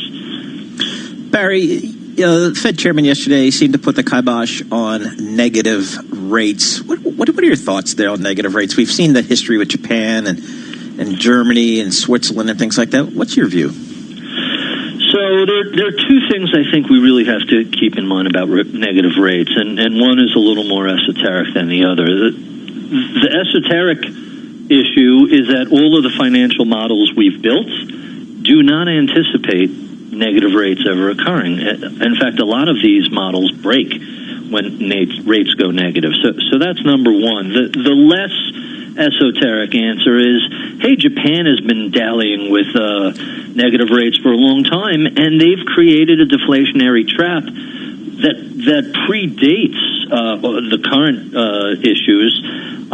They've been unable to get out of it. Now, they're a very different country than ours demographically, but still, the risk that you see when you look at negative rates is you're reducing finance companies' desire to lend, and you create a circumstance where you're training consumers to wait to make purchases instead of to make them now. Hey, stuff is going down in price in a deflationary spiral with negative rates. Why should I buy today? It'll be cheaper tomorrow. That creates a real trap, and look no further than Japan as to the difficulties in escaping that. You know, hey, Barry, before we let you go, I'd love your take on some of these calls from the likes of Stan Druckenmiller, big investors coming out and saying that stocks are really overvalued based on what you're talking about, that deflationary dynamic. What's your view? So I think we were about 174, 176 for the S&P 500 earnings for 2020. That was the forward estimates when the year started. And I think Q2 we were looking at something in the $40 range, 44, 46.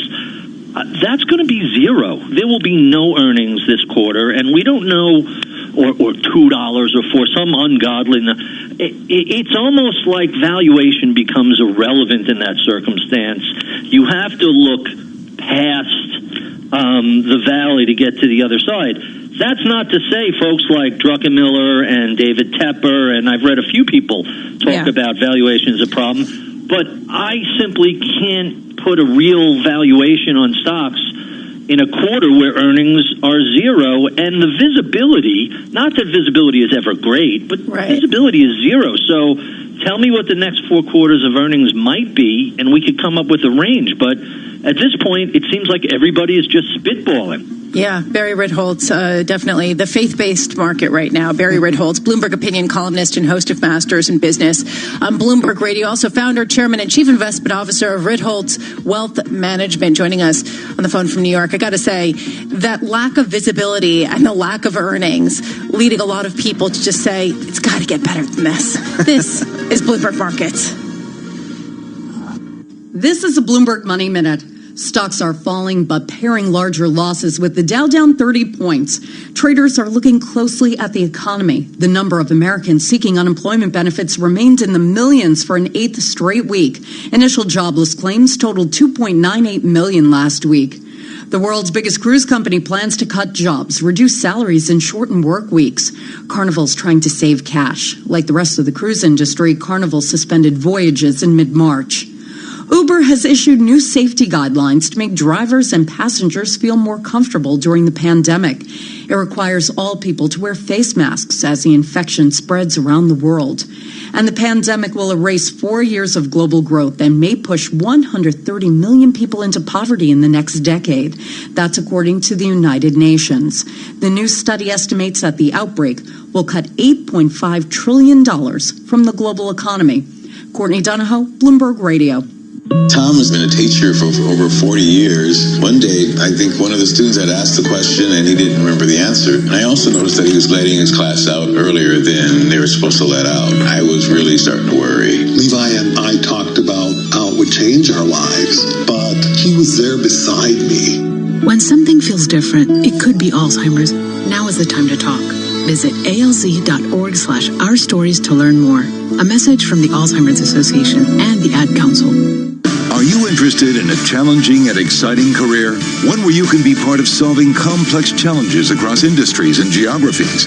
Bloomberg's ever-expanding technology, data, news, and media services foster innovation, empower clients, and offer nearly limitless opportunities for career growth. Visit Bloomberg.com/careers today to view our current job opportunities. Bloomberg LP is an equal opportunity employer. The address once again is Bloomberg.com/careers.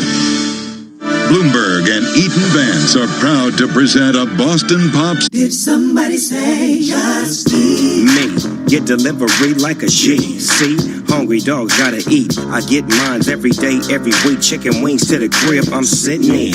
Burger in the low. Hope they put the pickle in. Wonton on a catamaran.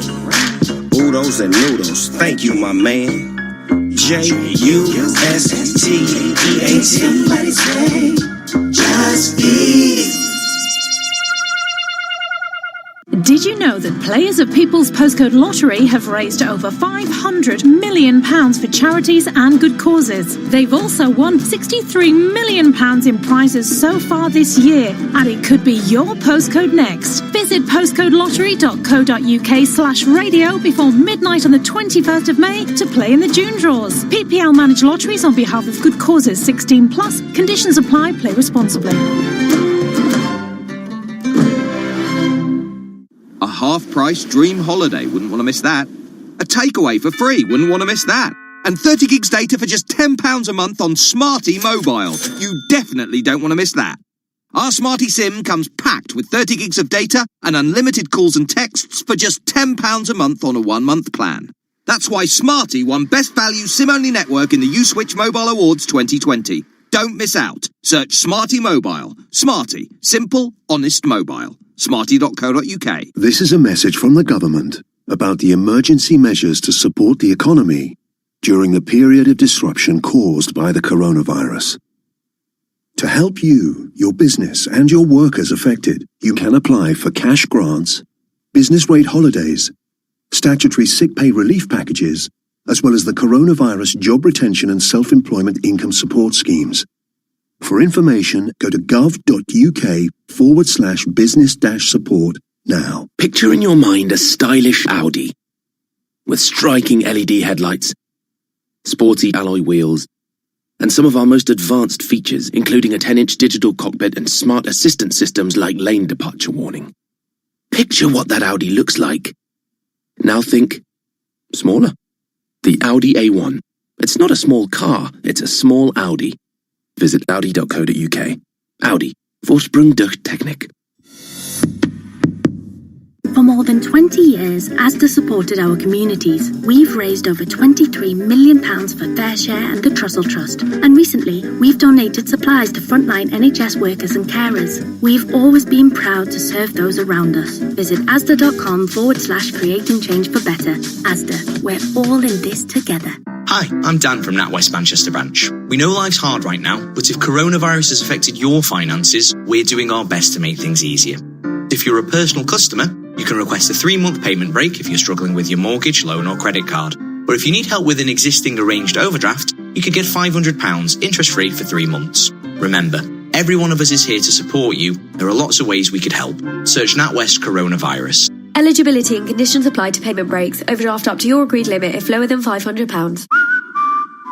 Whoa, just got a Moonpig reminder that it's your birthday Saturday. Yeah, I set that up. Oh, do you know what? I forget one time. Okay, I'm in the app. Oh, the romantic card section. I'm full of surprises. Now, what rhymes with babe?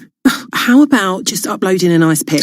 No, wait, I'm not ready. Hey, I love you from every angle. Now for the gifts. Oh, and flowers. Heartfelt can happen anywhere with Moonpig.com. Download the app now. Casting live from the Bloomberg Interactive Broker Studio in New York. Bloomberg 1130 to Washington, D.C. Bloomberg 99.1 to Boston. Bloomberg 106.1 to San Francisco. Bloomberg 960 to the country. Sirius XM Channel 119. And around the globe, the Bloomberg Business app and BloombergRadio.com. This is Bloomberg Markets.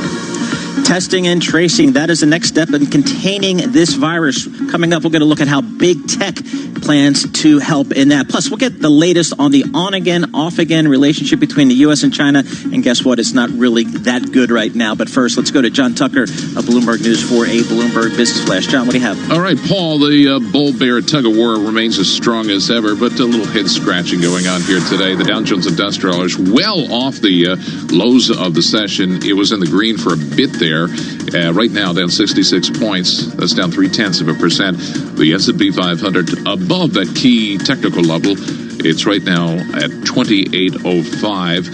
We are down 14 points on the broader index, down about 0.5%. The Nasdaq Composite Index is down 55 points. That's a decline of 0.6%. Again, well off the session lows right now at 8809.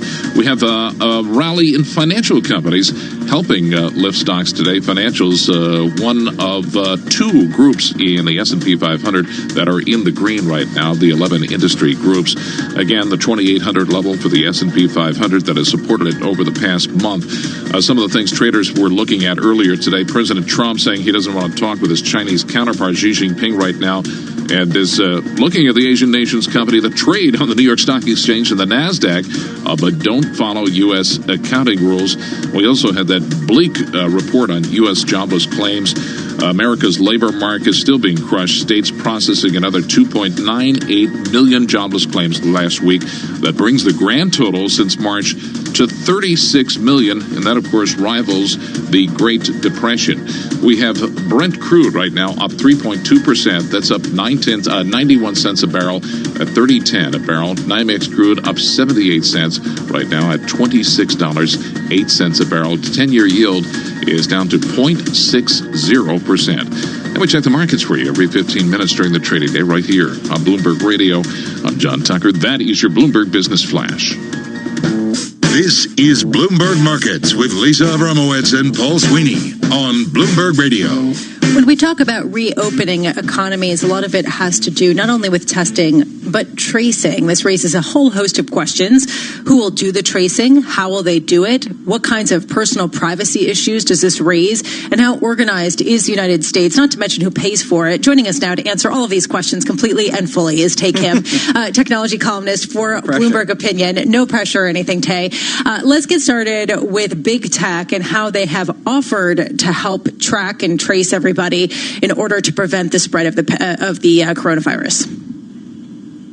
So on April 10th, about a month ago, Apple and Google announced this unprecedented joint effort. I mean, they've never really worked together like this before to develop smartphone technology to do contact tracing, basically alerting users if they've been in the proximity of an infected person so they can get tested and self-quarantine. The crux of my column was a lot of countries in Europe have adopted the Google-Apple proposal and plan. Germany, Italy, Austria, even the United Kingdom is considering it.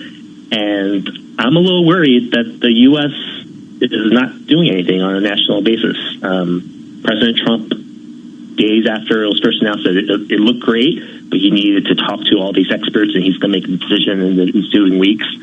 And it's been about 4 weeks, and we haven't heard anything from the American government. So I'm worried that the U.S. is not actively working on this, while all these European countries and countries around the world are, basically accepting this great proposal that Apple and Google are presenting, and the U.S. doesn't seem to have its act together. So, Tay, do I even need the U.S. approval? Don't I just download it from my, Apple, apps like any other app? Unfortunately, we do. Apple and Google's plan, they don't actually create the app. They say one app per country, a public health authority needs to create the app to use their software and technology.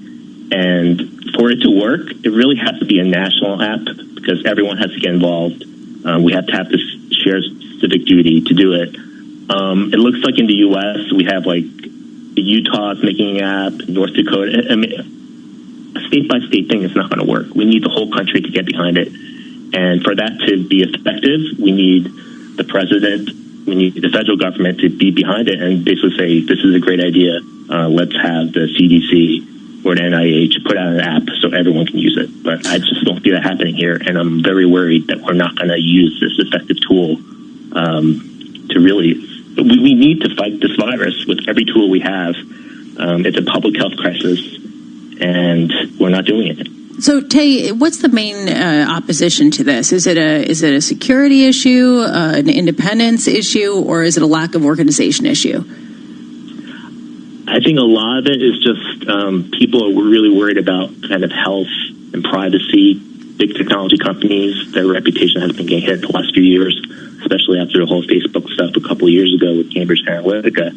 And, I mean, this is just me postulating, but I just fear that politicians and officials are so worried about the political risk of partnering with Silicon Valley because they have this reputation. They don't want to do it.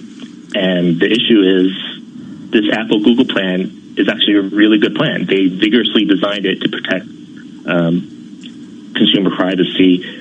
All identities are protected. They don't do physical location tracking at all. It's not GPS based on this Bluetooth short-range technology. It works. It's smartly engineered. It's greatly designed, and it seems like we're ignoring it. All right, so Tay, I'm still confused a little bit.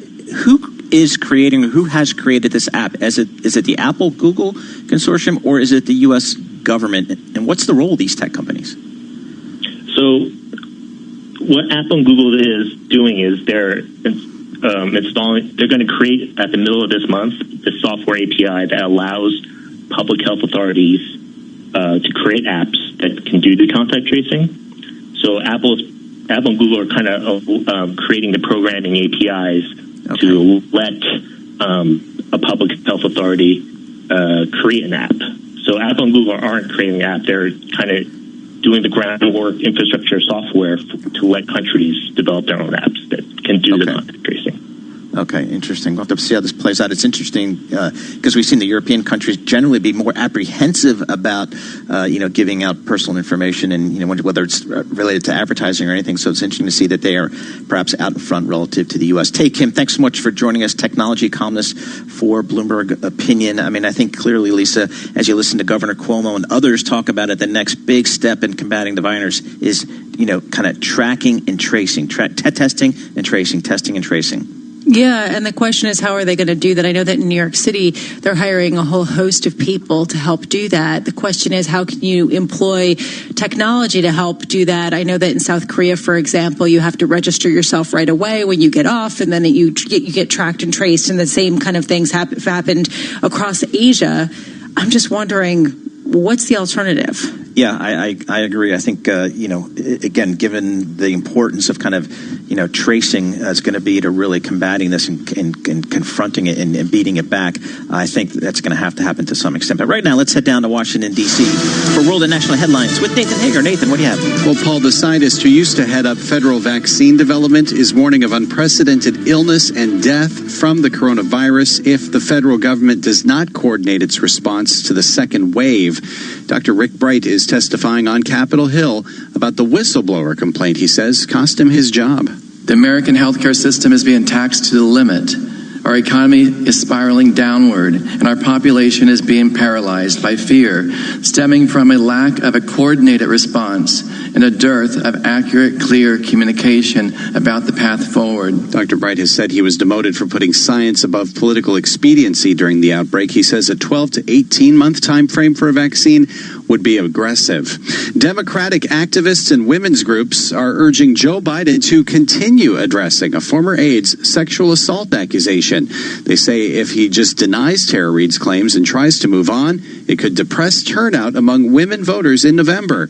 Brown University political science chair Wendy Schiller isn't so sure. In the end of the day, in November, will voters up against a man who's been accused of doing this, lots of things to women, repeatedly, the President of the United States, I'm not sure how much electoral oomph it will have. Women's groups say Biden needs to do more than tout his work on the Violence Against Women Act and choose a female running mate. President Trump says the first $500 million of transit funding from the current round of stimulus will go to the New York Metropolitan Transit Authority. The president announced that on his Twitter feed moments ago with the words, "Spend it wisely." Global news, 24 hours a day on air and on Quick Take by Bloomberg, powered by more than 2,700 journalists and analysts in more than 120 countries. I'm Nathan Hager. This is Bloomberg. Business is constantly evolving. Is your financial printer evolving to keep ahead of the curve? At Command Financial, we are redefining financial printing by providing industry-leading expertise, leveraging technology, and honing processes and best practices. Every day, Command helps SEC registrants, as well as members of their working groups, including securities attorneys and investment bankers, prepare, file, and disseminate regulatory and disclosure documents, such as registration statements, M&A documents, and mutual fund prospectuses and reports. Command provides a full range of services to help you effectively complete your deal, meet your disclosure requirements, and achieve your shareholder communications objectives. Visit our website at commandfinancial.com and learn how we're evolving, not only with the times, but also with your business requirements. Command Financial, redefining financial printing. Elite advisory firms rely on BNY Mellon's Pershing to meet the needs of their most complex clients. Karen Novak, Chief Operating Officer at Pershing Advisor Solutions, explains how. At BNY Mellon's Pershing, we bring customized insights and strategies to help you grow your advisory business and stay on the leading edge. We can support the needs of your most sophisticated clients with a full range of investment and wealth management solutions, from access to private banking to consolidated bank and brokerage custody. Learn why so many of the largest advisory firms turn to us for the financial strength and high-touch service that BNY Mellon's Pershing can provide. Are you well positioned to stand out from your competition? Learn more at Pershing.com or call 800-445-4467. Brokerage custody provided by Pershing LLC and other services provided by Pershing Advisor Solutions LLC. Both members of FINRA and SIPC. Private banking and bank custody provided by BNY Mellon NA. Member FDIC. In-depth analysis, concise reporting. This is an important update from the government about coronavirus. We all need to stay alert so we can control the virus and reduce the risk of infection. To stay alert, you must remain at home as much as possible. Work from home if you can. Limit your contact with other people. If you have to go out, keep your distance from others, 2 meters apart where possible. Continue to wash your hands regularly. Do not leave home if you or anyone in your household has symptoms. Stay alert. Control the virus. Save lives. Whoa, just got a Moonpig reminder that it's your birthday Saturday. Yeah, I set that up. Oh, do you know what? I forget one time. Okay, I'm in the app. Oh, the romantic card section. I'm full of surprises. Now, what rhymes with babe? How about just uploading a nice pic? No, wait, I'm not ready. Hey, I love you from every angle. Now for the gifts. Oh, and flowers. Heartfelt can happen anywhere with Moonpig.com. Download the app now. You love TuneIn for live breaking news from CNN, MSNBC, Fox, CNBC, and more. But when you can't catch your favorite show as it airs, it might just be a click away as a podcast. Search your favorite news station to explore all the on-demand news shows on TuneIn. In case you didn't know, TuneIn lets you listen to the same radio stations you pick up on your home or car radio, except you can hear them from anywhere. If you want to find a station from somewhere else in the world, navigate to the By Location section under Browse. Keep exploring with TuneIn. Want Want to relive the glory of college football? Pulls over a man into the end zone. Come explore TuneIn's classic game replay collection to hear ESPN's complete coverage of the 2019 New Year's 6 bowl games. Don't miss your chance to re-experience the Rose Bowl, the 2020 National Championship, featuring Clemson and LSU. There are going to be 2 champions on the field tomorrow night. There's going to be 1 team hold up the trophy. 10, to the 5, touchdown! Search classic game replays to listen for free. Get your MLB fix with these great podcasts on TuneIn. Fill your 7th inning stretch with the Ringer MLB Show. I just can't get over it. It's like, Jeter Downs. Didn't realize he was a top. Like, my dad is drinking the Kool-Aid on this. He's like, of course. Mookie was going to leave. I'm like, what do you mean? You don't know that. Slide into second with the Starting 9 podcast. Nolan Arenado slides right into the top spot for favorite baseball player. Active in the league right now. It is a pleasure to be sitting next to you, sir. Thank you, man. I appreciate it. Thank you. This is we've been waiting a long time for this. We actually, in terms of like active Round the Bases with the Statcast podcast. Ways of going about it. I picked third, so in some ways it made it easier for me. Mike, just to go over the first couple of picks. Mike took Barry Bonds, who I think was kind of the obvious guy to take number 1. Not only catch these and more MLB podcasts right here on TuneIn. With millions of podcasts dropping new episodes all the time, how do you keep up with all your favorites? TuneIn makes it easy. Simply head to the home screen and find your new episode section to see the latest additions. Let's be honest, we all spend too much of our day on social media. But at least you can spend your endless scroll time to discover new things on TuneIn. Follow @TuneIn on Facebook, Twitter, and Instagram to always be in the know about the best new stuff streaming in the app. From breaking news stories and live sporting events. He does! Fabry wins it! To standout stations and podcasts. Stay in touch with TuneIn. 24 hours a day at Bloomberg.com, the Bloomberg Business app, and on Quick Take by Bloomberg. This is a Bloomberg Business Flash. And I'm John Tucker, the Bloomberg Newsroom with this Bloomberg Business Flash. We had an early sell-off on Wall Street. They have given up some of those losses, though, pairing some of those earlier losses. There is renewed concerns about the economic outlook after we had the Federal Reserve Chairman Jerome Powell yesterday warn of a significant downside risk. His comments offset the optimism about a quick economic recovery that helped drive stocks well off their March lows. A number of economists have previously warned the economy is not likely to see that V-shaped recovery. Adding to some of the negative sentiment today, the Labor Department releasing a report showing a much smaller than expected decrease in first-time claims for unemployment benefits in the week ended May 9th, but still an awful report. Right now, the Dow Jones Industrial Average is down 0.6%, down 138 points. We're at 23,108. The S&P 500, 23 points lower. That's down 0.8% at 2797. The NASDAQ Composite Index, 85 points lower. That's down about 1% at 8777. The Volatility Index is up 4% right now. And as we look at the 10-year yield, the benchmark in the U.S. down right now 4 basis points. We're at 0.60%. And Brent crude and oil in general getting a boost today. Brent crude up 3.2%. NYMEX crude up 3.1%, up 79 cents a barrel at $26.08. We check the markets for you every 15 minutes during the trading day right here on Bloomberg Radio. I'm John Tucker, and that is your Bloomberg Business Flash. This is Bloomberg Markets with Lisa Abramowitz and Paul Sweeney on Bloomberg Radio. Well, first it was a trade dispute. Now it's a finger pointing about the coronavirus. But the U.S.-China trade and relationship has been anything but smooth under the Trump administration. Now we've got President Trump coming out recently saying he's looking at Chinese companies that trade on the NASDAQ and NYSE, but they don't follow U.S. accounting rules. He says he doesn't want to talk with Chinese President Xi. So the question remains is, where are we in terms of the U.S. and China in terms of global relationship? There's nobody better to ask that of than Andy Brown, editorial director of Bloomberg New Economy, joins us on the phone. Andy, thanks so much for joining us here. It seems like President Trump is ratcheting up the rhetoric, the anti-China rhetoric. Is there a strategy here that you're following? Right. Yeah. So look, this is not the first time, obviously, that we've heard inflated, overheated rhetoric on China from President Trump.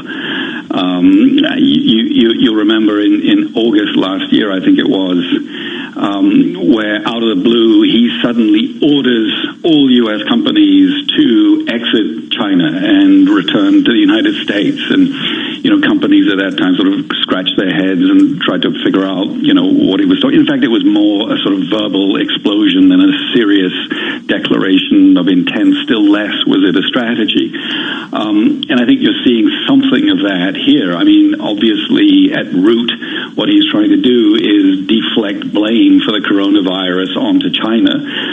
Both countries are playing this game. But the rhetoric this time, I will say, it is even more overblown than usual. And the one thing that actually caught my eye was this comment on Xi Jinping. I mean, he's been very careful right from the beginning, since he took office, to separate all the bad things that were happening in the U.S.-China relationship on the trade front and on the military front, security front, IP front, and so on, to separate all that from his own personal relationship with Xi Jinping. And he's been at pains to tell the world, I have a great relationship. He's a terrific guy. He's my friend, and all the rest of it. And today he's saying to Fox, still I have a great relationship with him, but I don't want to talk to him. And it just seems to me that is quite a significant step. It's now starting to look really personal. Andy, I'm struck by the increasing rhetoric by analysts who've watched this space for a long time, saying that it's really getting close to a Cold War between the U.S.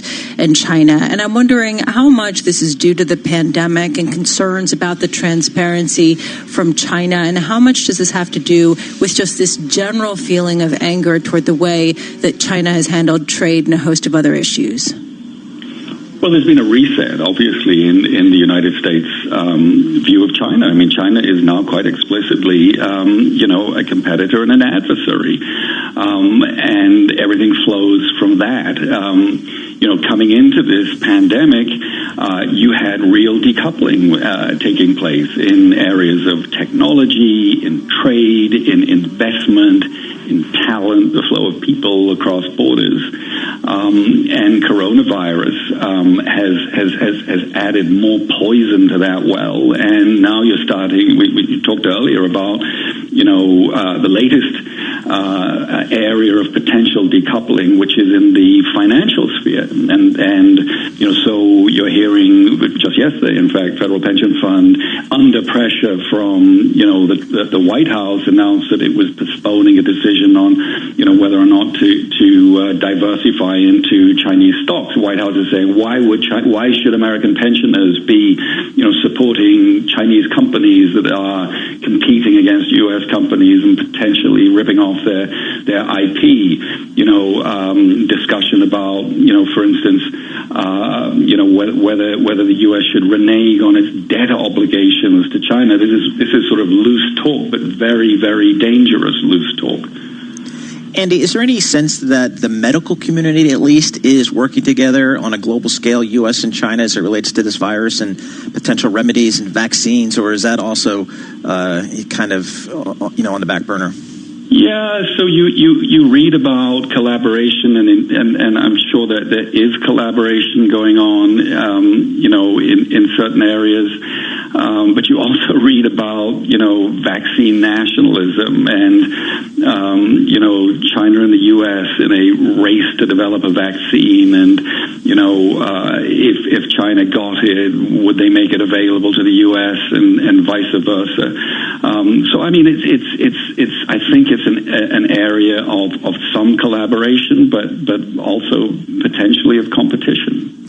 Andy, a lot of this has gotten wrapped up in, how much is deflecting blame, how much did China hide, but taking a step back, how much is China really to blame here? I mean, can you give a sense of the legitimacy of the U.S.'s claims?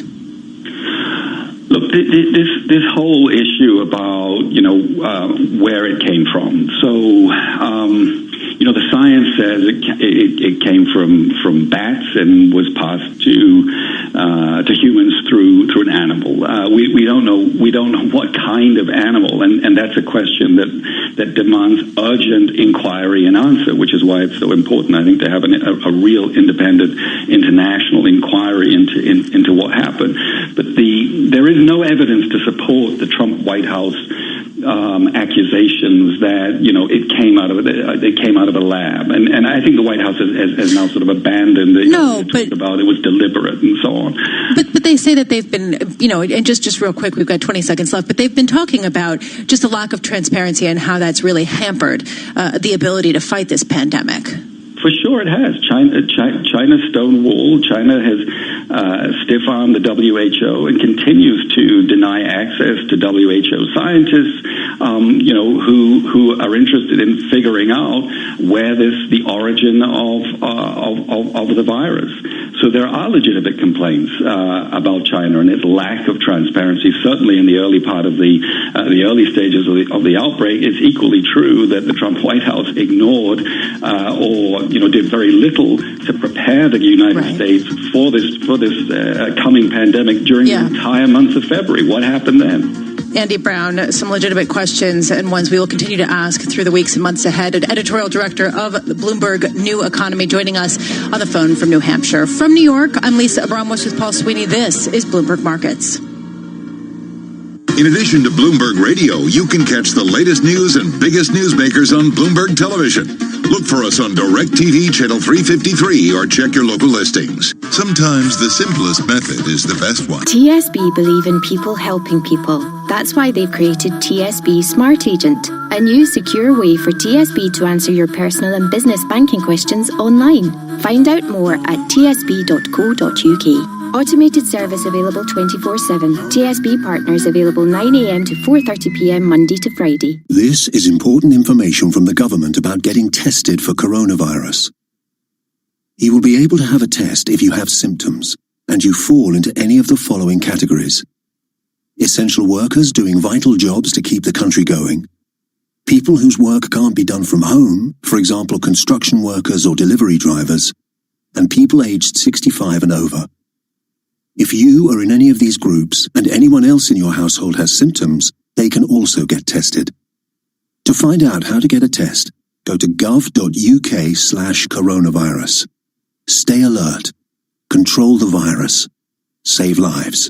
The moves may be choreographed, but the drama is real. I dare you! I beg you to come down here right now!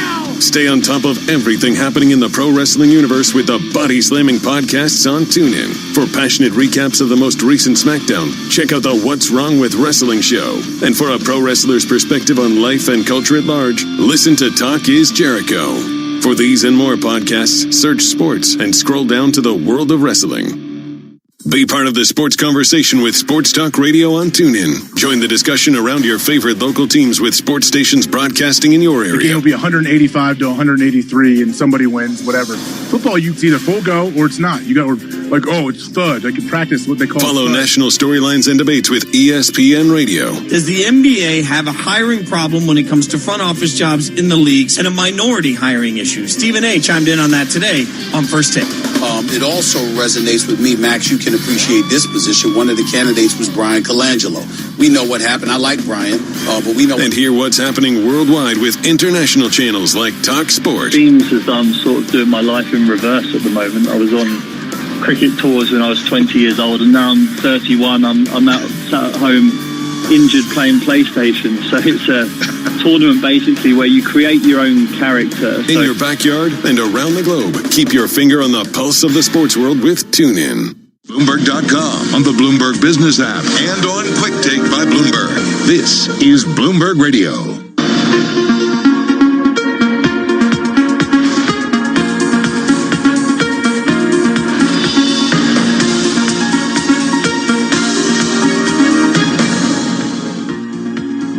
From New York to our Bloomberg television and radio audiences worldwide, this is Balance of Power, where the world of politics meets the world of business. I'm David Weston. We're going to start, as we always do, with the markets this morning. We're going to first go to Abigail Doolittle. So, Abigail, quite an interesting day, I'd say, in the markets because China sort of drove it down, and then the banks are sort of bringing it back. A real roller coaster on the day, David. This is the kind of day that a lot of traders live for because it's very unclear right now how it will close. At one point, we had the major averages all down more than 1.5%. Not so long ago, the Dow had actually been slightly higher. Right now, the S&P 500 sort of in middle territory, down about 0.75%. And to your point earlier today, there were fears around China tensions reigniting between President Trump and Xi. But at this point, investors perhaps looking past that because of what you were saying, the banks right now up 0.6%. This is really pretty remarkable at the lows, down sharply, then at one point up 1.6%. This, of course, is the beaten down sector on the year, the second worst in a bad bear market, down more than 30% as yields have been falling all year. And that's true today, too. The 10-year yield down 5 basis points. That tells us bonds are rallying. So from that standpoint, the overall context has a bit of a risk-off tone. But when we bring the Haven yen into the picture, the yen is actually down. So we have some mixed messages. Again, it's going to be right down to the wire. We've been talking about the range for the S&P 500 recently. That support around 2,800 was breached. The level that a lot of traders are looking at, 27.75, that was actually breached, but both are holding right now. Let's see what the end of the day brings, David. So, Abigail, when you talk about beaten down sectors, you have to talk about energy. Energy, as I understand, is getting a break, too. This seems to be the day of the beaten down sector. Great point, David, because that caught my eye not so long ago, too. Right now, we have just two sectors higher, the banks and energy. Energy is the worst sector on the year and a huge bear market. It's worst year ever on record, but at this time getting a little bit of a bid. So some are saying the reason that we have a bounce overall, earlier it was an unconfirmed rumor that President Trump is open to the idea of a fourth stimulus bill around the coronavirus. That may actually be confirmed now. A Reuters headline, I'm not sure, but that is what some sources are saying. Some of my sources are saying is behind this rally, really helping out energy and the banks. The KBW Bank Index on the day really all over the map. At one point down 4%. Now it's actually trading sharply higher. So again, the roller coaster goes on. But those beaten down sectors, some folks are taking a look at them perhaps for the catch-up potential since they've been doing so badly on the year, David. Okay, Abigail, thank you so much. That's Abigail Doolittle on the markets. Well, as Abigail said, President Trump has given some indication he may take some action against China coming out of the pandemic. We are joined now by Professor Lisa Cook. She is Associate Professor of Economics and International Relations at Michigan State University. She also served earlier in the Council of Economic Advisors to President Obama. So, Professor, thank you so much for being here.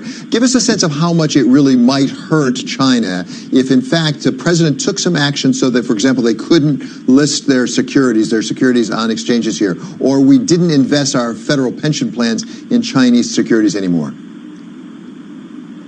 Oh, this would be awful.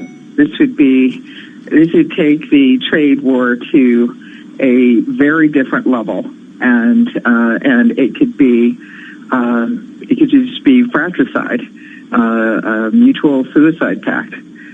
We need the influx of investment from China. We need for China to buy our debt and to sustain many pension plans around the United States. So this would be mutual self-destruction. So as far as you can tell, because you do international relations as well as economics, is this negotiating or is the president serious about this? He's made sounds like this before. And by the way, he's gotten some support, for example, from Marco Rubio, the senator from Florida, who said maybe we shouldn't be investing in securities in China because we don't know about the accounting system. Well, that's a long-standing concern. I don't think that's new. Anything from China that involves data will be questioned. It's not just the accounting system.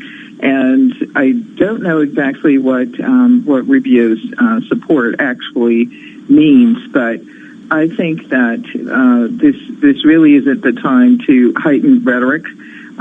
We are already in a bad position, and Americans have paid for it. American consumers have paid for the trade war so far with China. The taxes that are paid, the duties that are paid by us.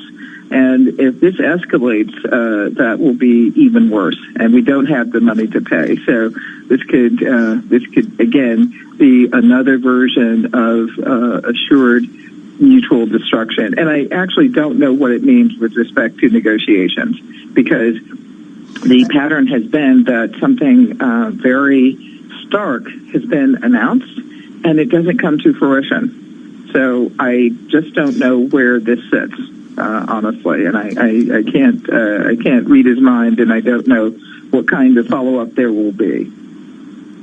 Well, Professor Cook, you raised a really important point about whether we can afford, so to speak, it right now.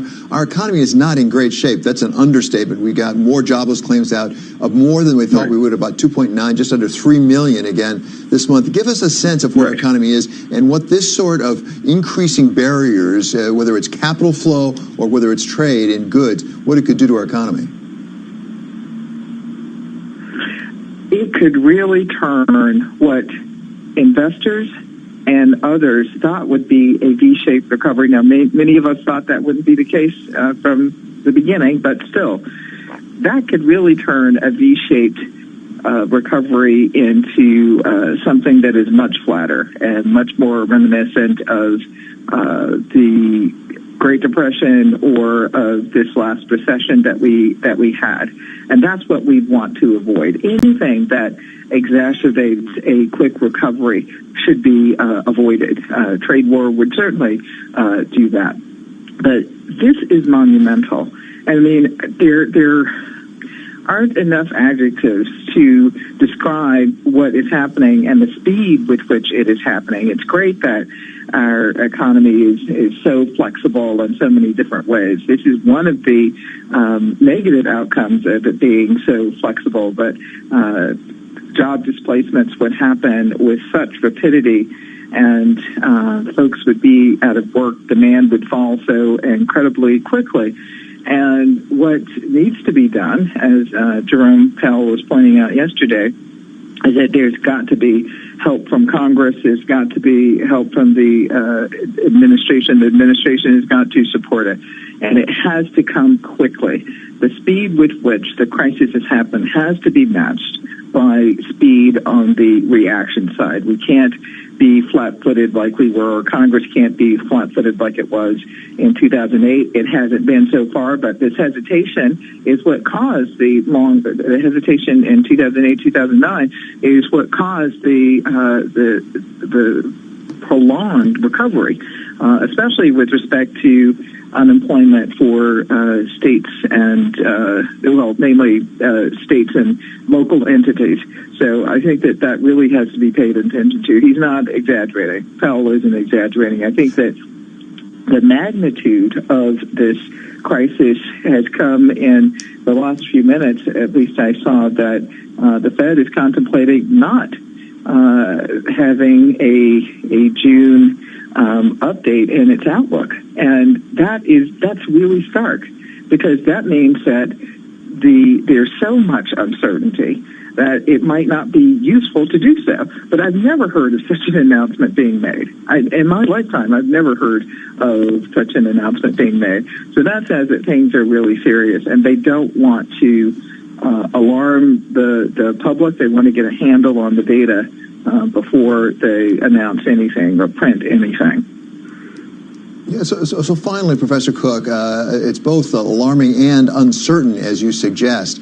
We've already appropriated $3 trillion. The Democrats in the House right now are proposing another $3 trillion. How much confidence do we have that would really prevent some of the perhaps permanent damage to the economy that Fed Chair Powell talked about just yesterday? Well, I think it would go some way. All of this is adding up. All of it is adding up. So one thing, for example, that it might minimize, and not prevent, but minimize, is bankruptcies. If we can keep people afloat and keep the economy afloat, so that people can buy, take out, even though they're locked down, we can keep a lot of small businesses open. And that would prevent the wave of bankruptcies. If we can keep them paying rent, it would prevent a lot of mortgage defaults. If we could keep them paying their mortgages, this could prevent a lot of mortgage defaults. So I think, just making sure that the economy stays on life support is, I think, critical.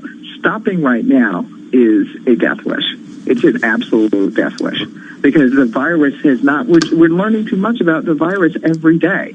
And we've got to keep learning about it. And we've got to make sure that we react in a way that is appropriate. And appropriate for people to come back and stay alive and for the economy to come back. Okay, Professor, we really appreciate you being with us today. That's Professor Lisa Cook of Michigan State University. We have breaking news right now, even as we're talking. Mitch McConnell, the majority leader in the Senate, has said that Senator Burr will step down as chair of the Intelligence Committee. There were reports overnight that, in fact, the FBI had seized his cell phone. There are allegations that perhaps, some inquiries at least, into whether he may have had insider trading based on information he had. He denies it, but he sold some stock. So in any event, Mitch McConnell now is saying that Senator Burr will step down as chair of the Intelligence Committee. Coming up here, we're going to talk about Illinois' battle with the coronavirus. We're going to have with us Lieutenant Governor Julianne Stratton to go through exactly what Illinois is doing. That's coming up on Balance of Power on Bloomberg Television and on radio.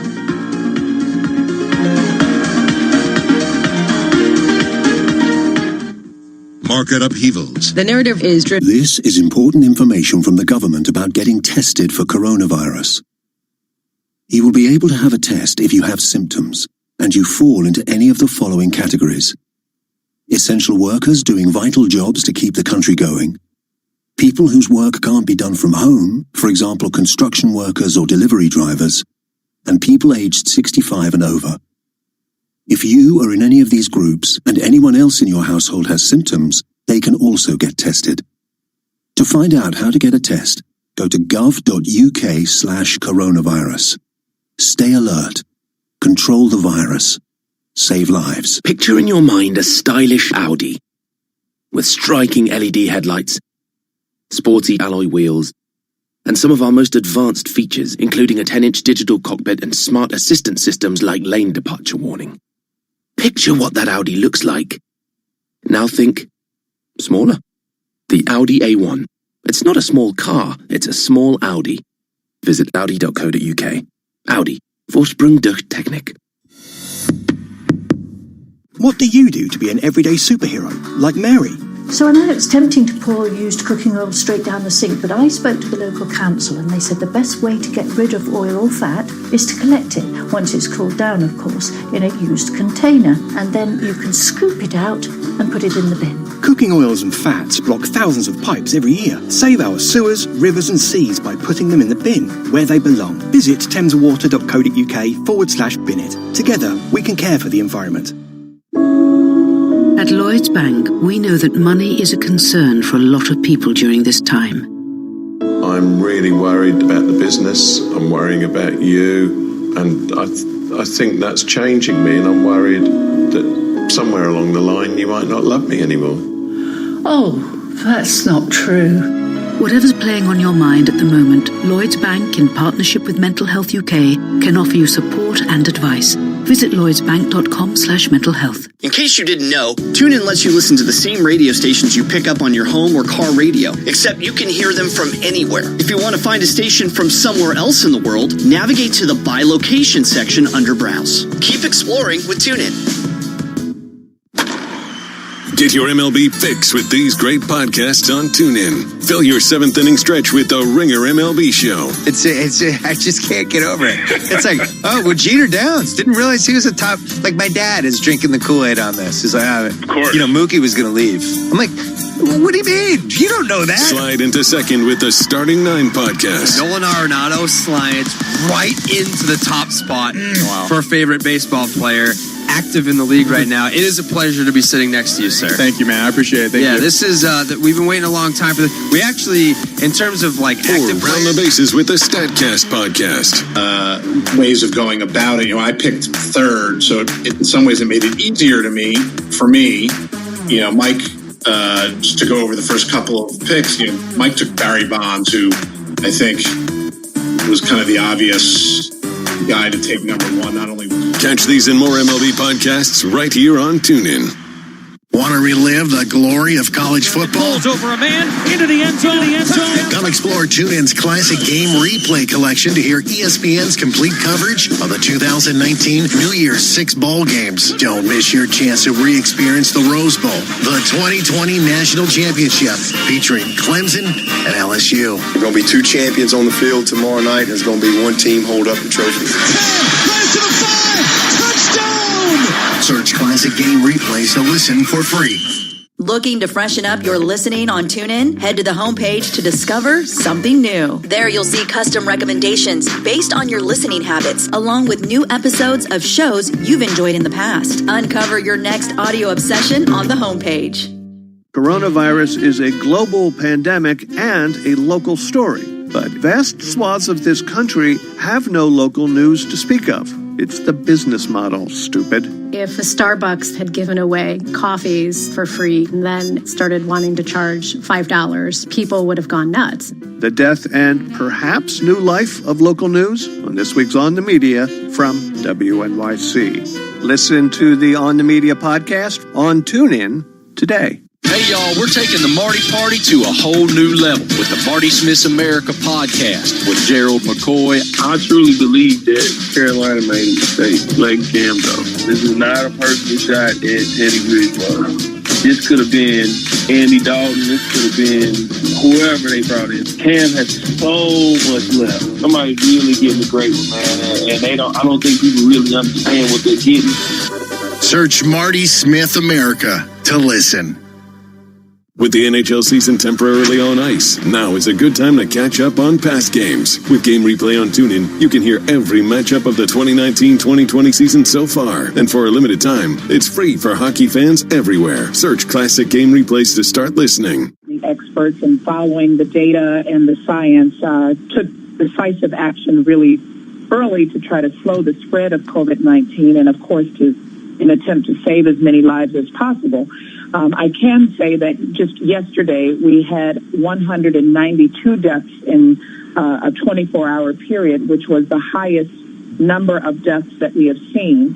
And so that's why when we talk about this sort of phased-in plan for, which we call Restore Illinois, this phased-in plan, it's because we're still in the phase of trying to flatten the curve. So we have a regional approach that we are taking to make sure that we can follow the experts, follow the science, and make sure that we do this very thoughtfully and guided by science and data so that we don't sort of bow to this pressure to open too soon, but rather do so in a way that considers that we're still not out of the woods yet. In following that science and data, as I understand it, in Illinois and elsewhere, not just Illinois, there's an indication that people of color are particularly vulnerable. We've actually spoken in the last week or so with Dick Durbin, your senior senator from Illinois, who pointed out that there's a significant issue with African Americans, but even more perhaps one with Latinos. What are you doing about that? Well, we are absolutely seeing the disparities in the data, and I'm grateful that in our Illinois Department of Public Health, we are sharing the statistics and the data relating to health disparities. And we have also assembled a working group to specifically look at health equity issues as it relates to COVID-19. But I think it goes back to your original question about the idea of where are we and the path that we are on and why it's so important to follow the science and the data. We know that if we open too soon, then that it will be people of color that are impacted the most. It will hit our communities first. We know that some studies say that up to 80% of essential workers, of course, are of color and are not able to stay at home. They're in grocery stores, they're city workers, they're postal service employees and restaurants and, and all of these types of facilities that they are putting themselves more at risk even as a stay-at-home order exists. Not to mention due to structural racism, knowing the underlying health conditions because of barriers that have been put up in communities throughout history. So I think it's really important to recognize that we have to get beyond our peak, because if we open too soon, people of color will be hit the hardest. So that's why we are being very careful about this plan, making sure that we bring an equity lens to the work that we're doing. And I have specifically am working to bring together health professionals of color, both Black and Latino, to make sure that we can think not only about our response to COVID, but what should be the action plan as we think about the recovery process to make sure that these communities, that we address the significant needs that come from the pain of this pandemic. Finally, Madam Lieutenant General, Lieutenant Governor, this is fundamentally an issue of safety and health, but it also has fiscal repercussions for the state of Illinois and other states as well. We know there are proposals in Washington to help the states now. The Democrats have proposed a fair amount of money, $1 trillion to go to. At the same time, Illinois, whether fairly or unfairly, has become a poster child for the fact that your pension system really means that you're paying a lot of money that maybe some people think you shouldn't be paying. I want to give you an opportunity to respond to those who are saying we shouldn't be giving money to states like Illinois because you've put too much of a commitment on pensions. Well, I'd say a few things. First of all, here in Illinois, we were on our way to fiscal stability. Last year, under Governor Pritzker's, as we had this new administration, we passed a bipartisan balanced budget. We were on track to do the same thing this year. We were making investments that we needed to rebuild our hollowed-out state government. And like many states around the country, COVID-19 has set us back in that progress. And so just like every other state, we need assistance because we know we now know more now than ever before how important these government services are. So we are looking to the federal government to make sure that they can provide assistance to help offset the revenues that we've lost due to COVID-19, to also cover the money that states are spending on local programs. That's something that's needed at the state level. And to just recognize that, as the federal government has also said, that there are households who have, where we have the majority of job loss. And I know today, I think we've learned of 36 million over the last 8 weeks that have applied for unemployment.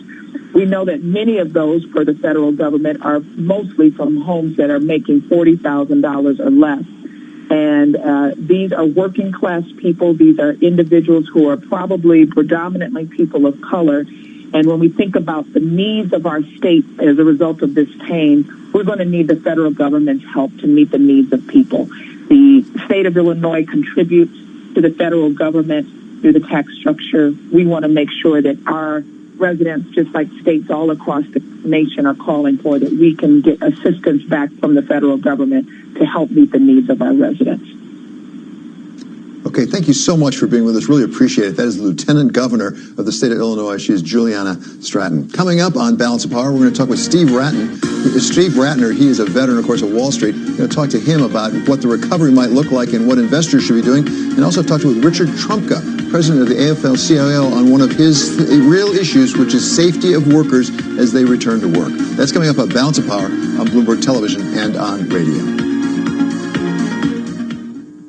Asset managers who seize change to launch new strategies, add distribution channels, or exploit new technology to re-engineer the investor experience are often rewarded. However, in an industry paralyzed with complexity, few act with agility or decisively. Few run their businesses strategically, yet the most competitive managers in the market know with the right partner and a flexible operating system, you can. Go boldly toward change with SEI Investment Manager Services. I'm Steve Meyer, president of SEI's Investment Manager Services. At SEI, we understand the emerging forces that will define success for asset managers and what firms will need to compete tomorrow. That's why we continually optimize SEI's global operating platform. If your business requires greater agility, our advanced technology, integrated best-in-class systems, and multi-asset expertise can be your catalyst for business transformation. With SEI Investment Manager Services, you lead the charge in a competitive marketplace. Learn more at SEIC.com/seize change. Sweet strawberry icing. You're in Goodwill, and just past that vintage denim jacket you spot miniature donut earrings. You lean in. That's the scent of shopping success. Because at Goodwill, every item you buy funds local job training and more. So bring home those donut earrings and bring home so much good to your community. Goodwill. Bring good home. Brought to you by Goodwill and the Ad Council. Whether it's another day of market misery, pandemic emergency, or both, one thing will still go right. We have the latest world and national news. Karen Moscow and Nathan Hager bring you the most accurate coverage. The White House is looking for additional ways to support the economy. Bloomberg Daybreak. We continue to watch equities around the world. Weekday mornings at 5 Eastern on Bloomberg Radio, the Bloomberg Business app, and BloombergRadio.com. Bloomberg, the world is listening.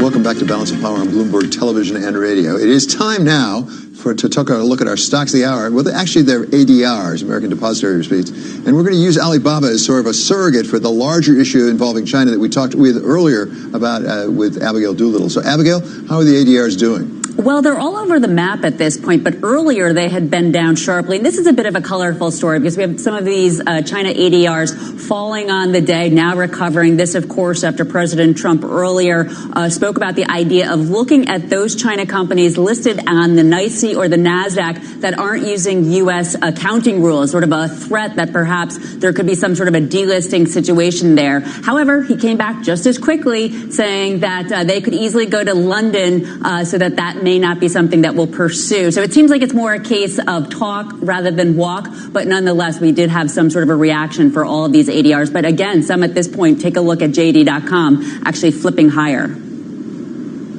And how have they done on the year overall, if you take a look at them? This is very interesting because the ADRs, the China ADRs on the year, and the Bloomberg terminal shows this well, they are actually down less than the S&P 500 or the China index itself, down just about 2%. That could have something, though, David, to do with the fact that these are some of those stay-at-home stocks, the big growth stocks. As for why President Trump may not really follow through with the little bit of an implied threat there about some sort of looking at these companies or possibly delisting them, China, of course, is the second biggest holder of U.S. treasuries. So that would be something that we certainly would not want to unleash. $1 trillion, so much so that it's hard to know whether or not there would even be a buyer if they were to try to sell, but certainly not worth investigating, David. Yeah, the one thing's for sure, we need people buying our treasuries right now, without a doubt. Thanks so much to Abigail Doolittle for that Stock of the Hour report.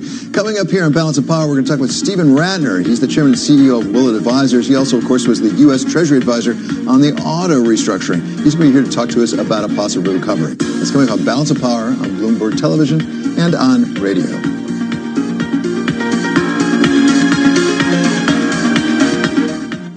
This is Bloomberg Money Minutes. Companies are rolling out wearables such as bracelets that will buzz or light up when co-workers aren't maintaining social distance in the workplace. The Washington Post reports that they're part of a flood of new technologies intended to help companies adapt their workplaces to keep people safe amid the global pandemic. Carnival, the world's biggest cruise company, plans to cut jobs, reduce salaries, and shorten work weeks to cope with the pandemic-driven halt to cruising. Carnival said the cost-cutting moves will save hundreds of millions of dollars in cash on an annual basis. U.S. cities are projected to lose about $360 billion of revenue through 2022 because of the economic damage caused by the pandemic. That could trigger deep spending and job cuts, according to the National League of Cities. Stocks have trimmed earlier declines with some help from a rally in financial company shares. The market was unsettled after weekly jobless claims came in at just under 3 million, higher than forecast, and as President Trump stepped up his negative comments on China and its role in the coronavirus. The S&P 500 down about 0.2%. Mark Mills, Bloomberg Radio.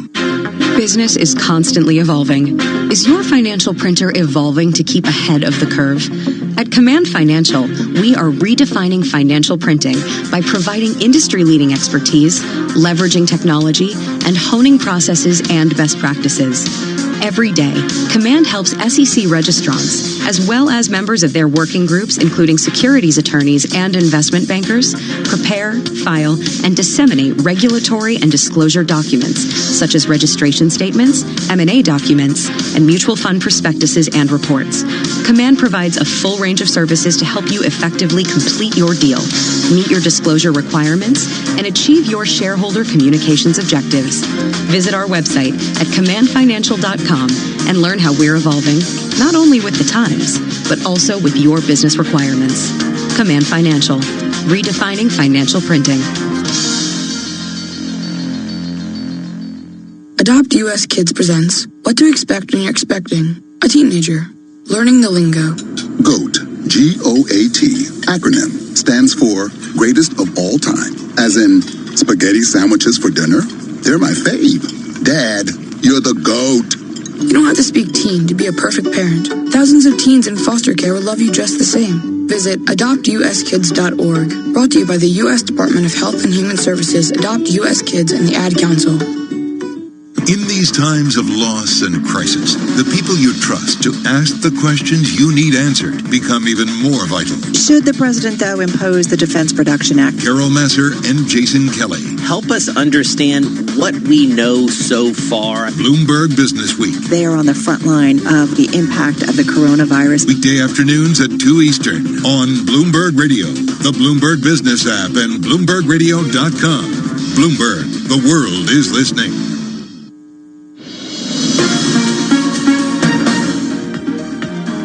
Welcome back to Balance of Power on Bloomberg Television and Radio. I'm David Weston. It is time now for First Word News, and for that we go to Mark Crumpton. David, thank you. And as my colleague David Weston told us a short time ago, North Carolina Republican Richard Burr is stepping down as chairman of the Senate Intelligence Committee. Senator Burr is under investigation for stock trades he made ahead of the market downturn sparked by the coronavirus pandemic. Senate Majority Leader Mitch McConnell announced the move in a statement and said he agreed it was in the best interests of the committee. The Los Angeles Times reported the FBI served Senator Burr with a search warrant and seized his cell phone. We will, of course, continue to follow this story, bringing more developments as we get them. The head of the World Trade Organization is stepping down a year before his term expires. It's an unprecedented midterm resignation at the WTO that Roberto Azevedo calls, quote, a personal decision. Azevedo has faced intense pressure from President Trump, who is accused of the Geneva-based trade body of having an anti-U.S. bias. The president says he doesn't want to talk to China's President Xi Jinping right now. Mr. Trump told Fox Business the two have a great relationship, but Mr. Trump said he could cut it off. The president also rejected the idea of renegotiating the Phase 1 trade deal he signed with China in January. A Chinese publication reported that Beijing might renegotiate or cancel the agreement. Global news 24 hours a day, on air and on Quick Take by Bloomberg, powered by more than 2,700 journalists and analysts in over 120 countries. I'm Mark Crumpton. This is Bloomberg. David? Thanks so much, Mark. Well, in the midst of all this gloomy economic news, some people are finding maybe some hope in, of all places, the auto industry, with U.S. automakers slated to go back to work in the United States as early as next Monday. And in Europe, we're hearing that people are returning to using their cars rather than mass transit so they can have social distancing. Welcome now someone who's a veteran of both Washington and New York, Steve Ratner. He, of course, served as President Obama's chief for his reorganizing the auto industry, and he now is chairman and CEO of Willett Advisors. They invest the private and philanthropic assets of Michael R. Bloomberg, who founded and owns our parent company. So, Steve, thank you so much for being with us. You are an astute investor. You follow these things. Do you find any real indication of maybe a recovery coming in the auto industry that might affect the economy overall?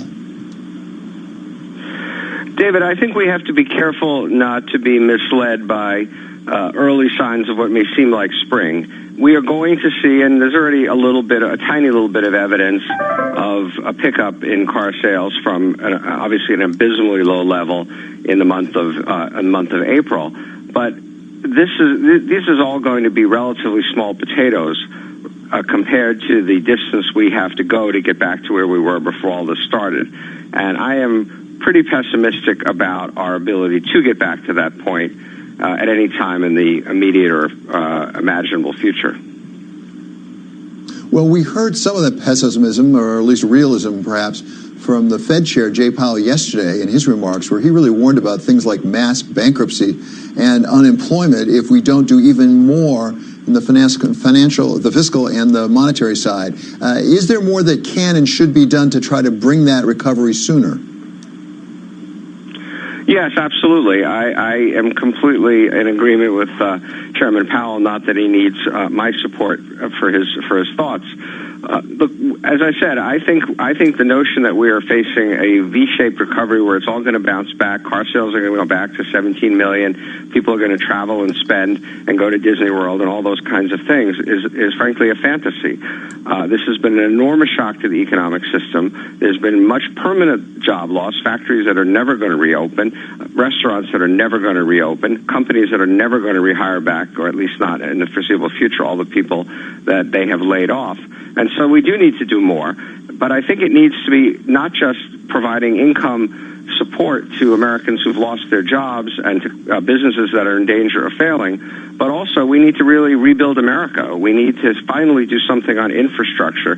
We need to do something about retraining and finding jobs for the people who are not going back to their old jobs, because this whole economy is going to shift into a somewhat different focus. And so, yeah, there's an enormous amount Congress can do. The question is whether they have the will to do it. In the meantime, we have big investors trying to decide what to do. We heard Stanley Druckenmiller and Ron Tepper yesterday saying they're very concerned about the equity markets being overly optimistic about the future. As an investor, what do you do in that environment where equities actually have bounced back a long way from the trough, frankly, and they may not be justified by the economic data? I think many of us have been scratching our heads about the resurgence of the equity market, and we can debate the reasons for it. I think the most important reason is probably all the liquidity the Fed has pumped into the system. But nonetheless, I think what Stanley Druckenmiller and David Tepper and others have been saying makes a lot of sense in terms of being concerned about the level of the equity market. How do you hedge it? Well, the simplest thing to do is simply sell. There are then, if you for whatever reason want something more esoteric, you can do things with options, you can do things with tail risk. There are more sophisticated ways. But at the bottom line is either, if you don't have a positive view about the equity market, you simply need to reduce your exposure to the equity market, give up the possible upside, and protect yourself against the downside. We still are in a world of quite efficient markets, and there are no silver bullets or magic ways to take out the downside, but keep the upside. So I guess it was Margaret Thatcher that talked about TINA, there is no alternative. Is there an alternative? I mean, you have to put your money somewhere. Is it better off under the mattress, or are there other asset classes that offer at least some solace? I don't think there are any. Again, there's no magic bullets or simple solutions. Part of, again, why the equity markets have been so robust is because people look around and see interest rates relatively near zero and decide that's not a particularly attractive place to put their money. And you can make 2 or 3% just on the dividend yield on the S&P, so that seems pretty interesting. But then you're taking all this risk on your actual capital value. So no, there are unfortunately no secret places you can put your money. I don't think any of us feel that corporate credit, corporate bonds, things like that are particularly attractive at these levels either. And so I think the best advice I would give would be a mix of some equity exposure, so that if, in fact, it turns out these levels of the stock market make some sense, you can participate in it with good companies, combined with maintaining a very low level of leverage, if any at all, and a high amount of a cash balance on which you should not expect to earn any interest, but you're not going to lose any money. And what about cross-border exposure? There's a lot of talk now that supply chains may never be the same. Certainly there's a lot of focus on China right now, with the president really certainly rattling a saber about China. Does that indicate that you're better off with more domestic exposure and not as exposed to globalization? We have to see how that unfolds. There's certainly a lot of talk by the president, but frankly, with the president, it's mostly talk. There's some talk among CEOs, and that we should pay close attention to. I think we've all learned a lesson here about long supply chains. But as we look around the world as investors, we find Europe exceedingly uninteresting. They have huge structural problems. Their companies are not the companies that are most likely to do well in a post-COVID environment. They have a lot of old economy industrial companies. China has done and is continuing to do amazingly well, both in terms of keeping the virus under control, but in getting people back to work and in getting their economy going again. And The biggest risk in China is the one that you identified, which is essentially, will they have customers, either because the economies elsewhere are not in great shape or because the supply lines are too long. We'll have to see how that unfolds. But we have been, before all this, and continue to be, as an economic matter, not as a political matter, not as any other matter of that sort, but as a purely economic matter, we continue to find China very interesting as investors and are disproportionately invested there. Is the big issue right now for the United States and maybe for the globe demand? I mean, we hear about things like demand destruction or a doom loop. Is that what you believe Chairman Powell was talking about when he said there could be really long-term, maybe even permanent damage to the economy? Are we in danger of permanently destroying demand?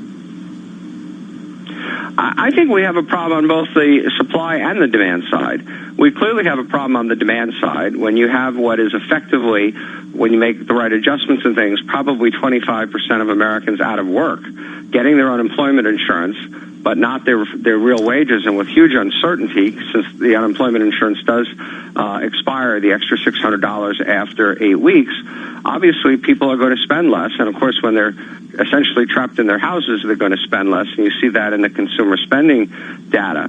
But we also have a problem on the other side, which is that we are seeing factories closing for good. When I talk to CEOs, they tell me almost universally, we're not going to bring back everybody that used to work here. We're not sure we will have the demand for that. We're cutting our CapEx budgets to be more in line with what we think the economy is going to do in the future. That obviously has negative reverberations through the economy when capital expenditures are cut. And so I don't think we're in a doom loop where we're going to go into some kind of depression, but I think the climb out of this is going to be much slower, much more difficult than people might have thought even a few weeks ago, and maybe some people even think today. And so therefore, I do think there's enormous scope for the government to help if it's in a mood to, and it's not something it's been particularly good at for a good while, but we'll see. Maybe it'll be different this time. Steve, thank you so much for joining us today. Really appreciate that. Steve Ranner, he is chairman and CEO of Willett Advisors. And a program note now, at 6 p.m. tomorrow evening Eastern Time, we're going to have Wall Street Week, and we're going to be going over many of the issues we just talked about with Steve Ratner. That's coming up on Wall Street Week tomorrow. That starts Friday at 6 p.m. Eastern Time. Coming up here, we're going to be talking with the president of the AFL-CIO, Richard Trumka. He's been very vocal about the need to protect workers as they go back to work. We're going to talk to him about any progress he's making on that front. This is Balance of Power on Bloomberg Television and on radio. What began in China has expanded worldwide. 4 hours a day at Bloomberg.com, the Bloomberg Business app, and on Quick Take by Bloomberg. This is a Bloomberg Business Flash. And I'm John Tucker in the Bloomberg Newsroom with this Bloomberg Business Flash. We have stocks today pairing their earlier losses, and it's banks to the rescue. They're rallying after a 3-day rout. It's tempering pessimism over the bleak economic data and the trade tensions that we're also seeing. S&P 500 rebounding from Thursday's lows today with the Wells Fargo and J.P. Morgan jumping. Energy shares also climbing. That is joining a surge in the oil prices today. Now, the earlier losses were driven by the weak U.S. jobless claims. Also, President Trump said he doesn't want to talk to his Chinese counterpart, Xi Jinping, right now. So that's raising trade tensions. Dow Jones Industrial Average right now up 14 points, 23,261. The S&P 500 is down just 7 points. That's down 0.3 at 2811. The NASDAQ is down 55 points at 8807, down 0.6%. We check the markets for you every 15 minutes during the trading day. That's your Bloomberg Business Flash.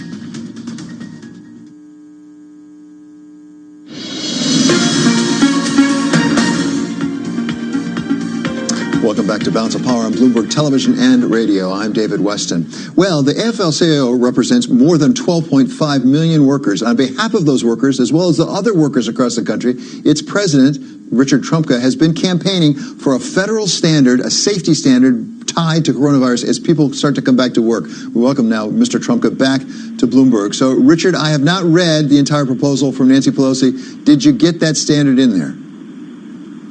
The standard is in there under OSHA. We're still fighting under MSHA, which would be the mining side. It is there. There's money there for personal protective equipment. There's money there for a number of other things to protect workers. And so we were successful in getting that in the bill so far. So give us a sense, you know Washington so well, what are the chances actually something reasonably soon will be passed along the lines of what the Democrats are proposing? Because the Republicans are saying it's time to slow down. Well, it isn't time to slow down. If you look at, there were another 3 million Americans filed jobless claims this week. When you put them together, that's 36 million have lost their jobs over the last 8 weeks. 7 million had already been out of work, so that makes it 43 million. And then there's studies that show that for every 10 people, David, that successfully file for unemployment, 3 or 4 more don't. So we're looking at nearly 50 million people out of work. We're looking at the economy hurting.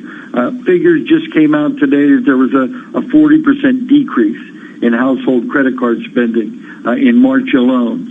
All of those things indicate to something that big needed to be done and bold needed to be done. This bill is big and bold, and it will get us back on track. It should be passed immediately. Most of the things in this bill have already been agreed to in the past. This is an extension of them. So Richard, give us a sense of how your members are doing, because one of the things that really stunned a lot of us was Chairman Powell yesterday, Federal Reserve Chairman, saying that of people earning $40,000 or less, 40% of those people are out of work. How many of those people are people you represent? A significant number of the people we represent. This attack, unlike previous recessions, went straight for the people at the bottom first. In hospitality and in leisure, in a number of other things just like that. And so the lower wage people got hit the first, and it's going up the chain. It's now affecting every wage group and every educational group, but mostly those people at the bottom. And they're struggling. And then the people that are still at work are struggling in another way. Those that are essential employers are struggling because they fear for their health and well-being because they don't have proper protective equipment. The labor movement has donated proper protective equipment to nurses, doctors, transport workers, everybody along the line because they couldn't get it furnished properly. So that is another problem that they have. And then there's the issue of testing. We still have a problem with not enough testing going on, so that workers that are on the job still fear for their health and safety.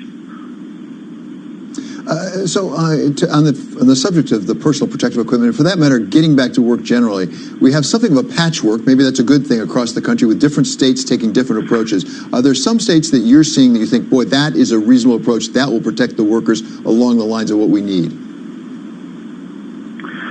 Well, you know, it's a combination of approaches, and I think most people, most governors, most people, most even business people that I've talked to agree on the approach. One, you have to go back slowly.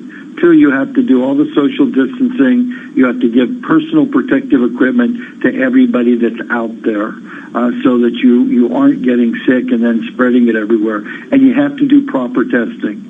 Those are the things that we called about. That's why it was so important to have a standard at the federal level, so that every employer knows exactly what's required of them. And this standard would do that. It would help everybody. The employers would they would know what to do. They would have to educate their employees, and then they would have to provide them with proper protective equipment. All of those things put together can help us get the economy back and running. If you take any of those out of the mix, then the economy will false start. People will go back, more infections will occur, and you'll have to close it down again. That's what we saw happen in some of the slaughterhouses that were out there. Richard, finally, the $3 trillion proposal right now includes another $1,200, I understand it, payment. Is that going to be enough? Are you in favor of something like a universal guaranteed income for at least some period of time, 6 months or something?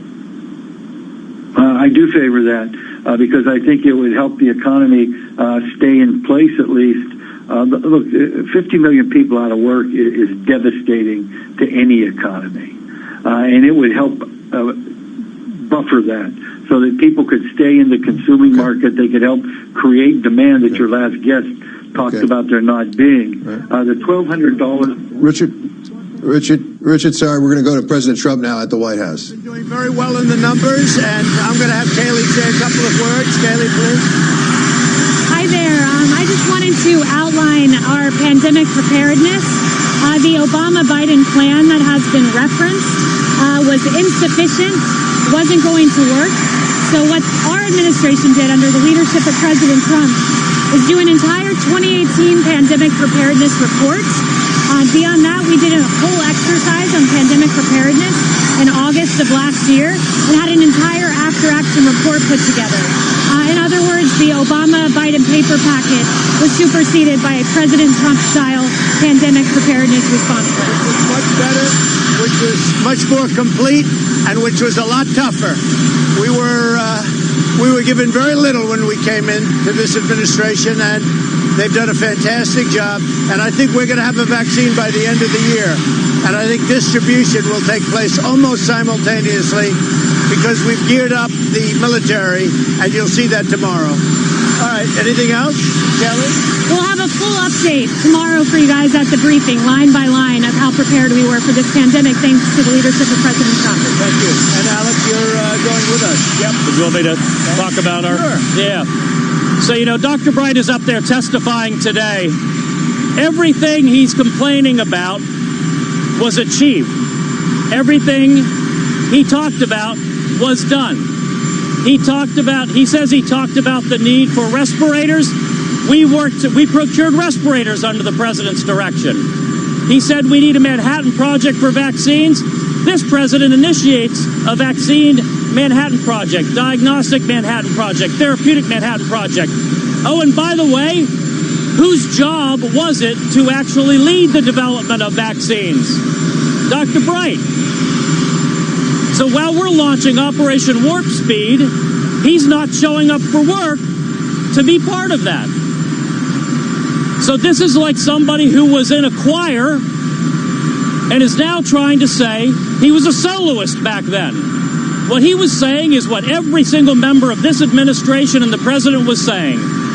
We need more personal protective equipment. We need more ventilators. We need therapeutics. We need vaccines. Every single thing this president was on, this president achieved, and Dr. Bright was part of a team and was simply saying what everybody else at the White House and at HHS was saying. Not one bit of difference.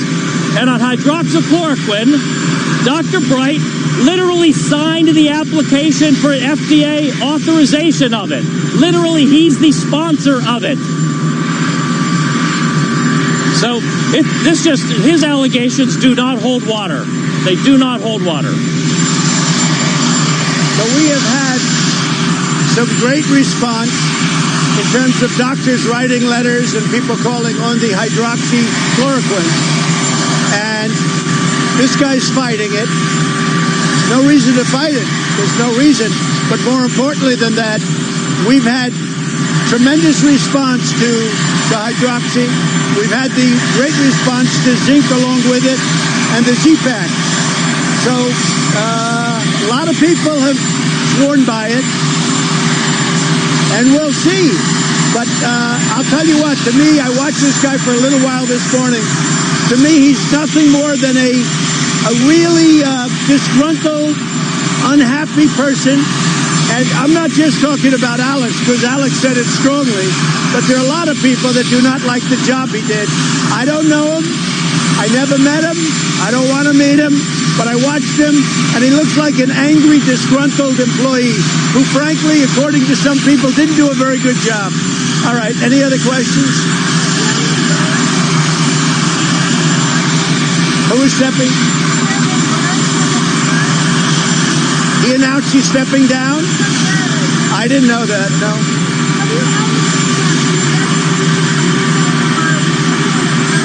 No, I never have. No, I didn't know. When did he announce he's stepping down? I know nothing about it. Nothing about it. No, I never discussed it with anybody. That's too bad. That's too bad. Go ahead. We'll see. We'll see. We got a lot of things going with China. We're not happy about China. I will tell you that. The ink wasn't dry on a great trade deal, and all of a sudden, The plague comes in from China. We're not happy about it.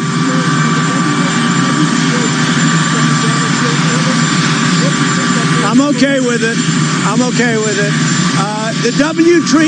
If you look at the world trade, not only the World Health, and we'll be making an announcement on the World Health Organization shortly, soon, probably next week sometime. But the World Trade Organization is horrible. We've been treated very badly. I've been saying it for a long time, and we act on it. When I talk, we act on it. The World Trade, they treat China as the developing nation. Therefore, China gets a lot of the benefits that the U.S. doesn't get. They have other countries that are developing nations. And the people sitting in the Oval Office should never have let that happen. I'm going to Pennsylvania, yes.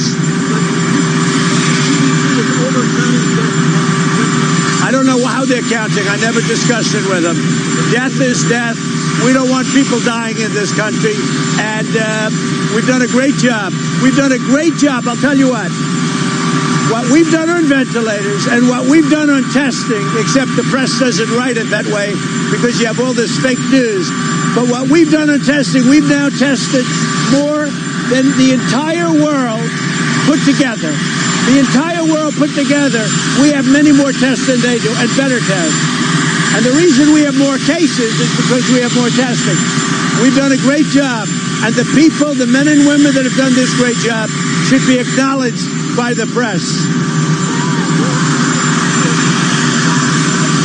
I can't hear a word you're saying. I can't hear.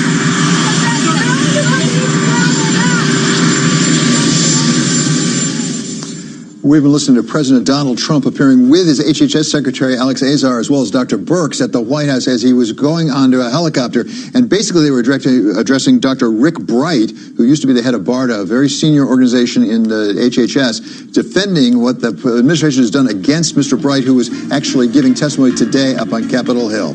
That does it today for Balance of Power on Bloomberg Television, and we're going to continue for the second hour over on radio. I'm David Weston. This is Bloomberg.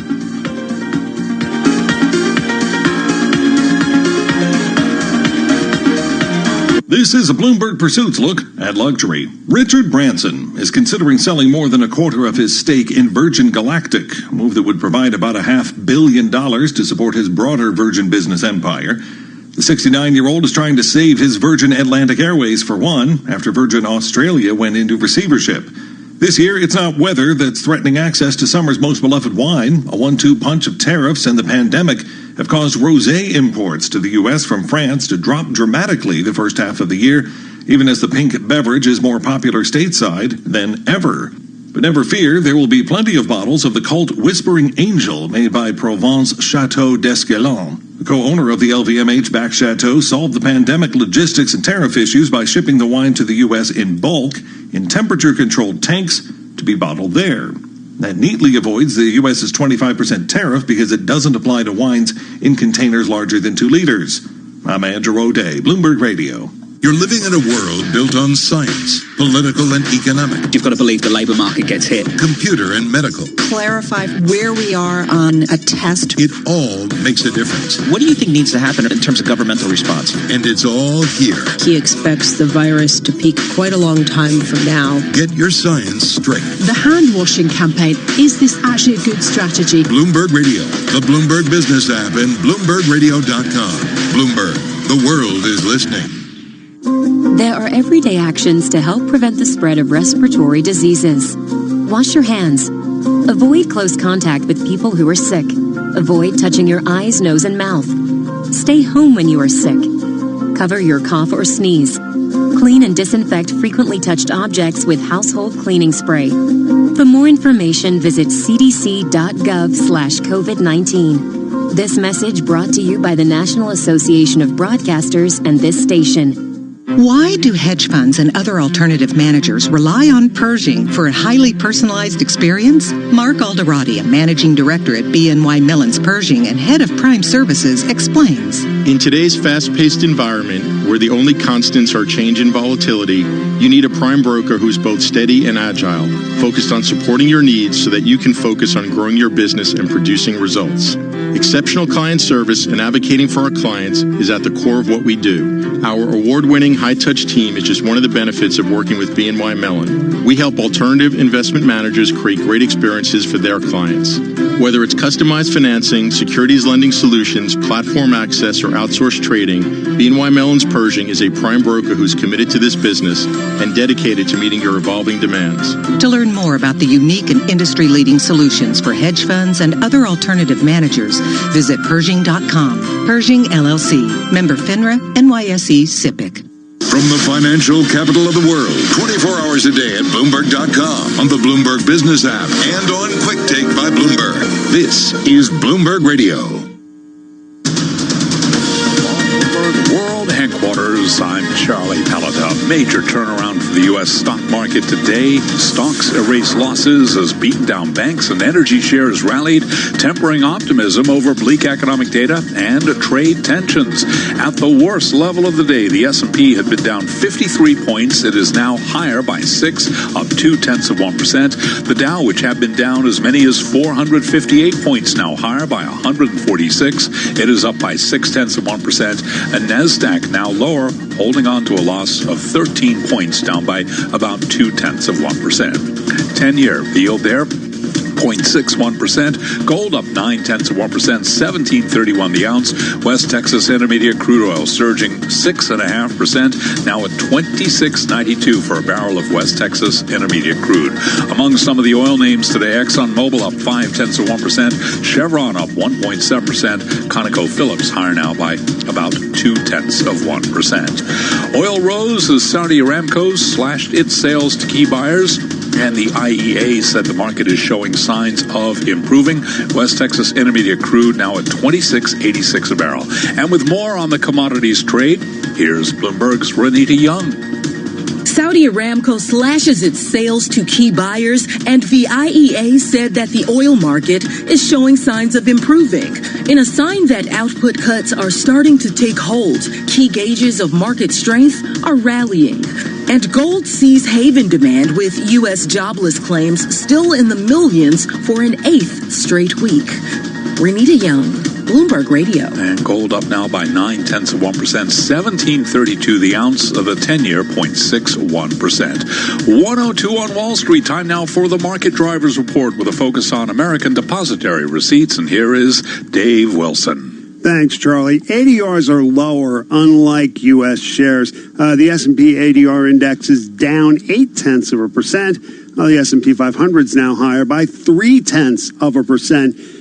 Chinese ADRs are mostly lower after President Donald Trump reiterated to Fox Business that his administration is looking at some companies with U.S. listings.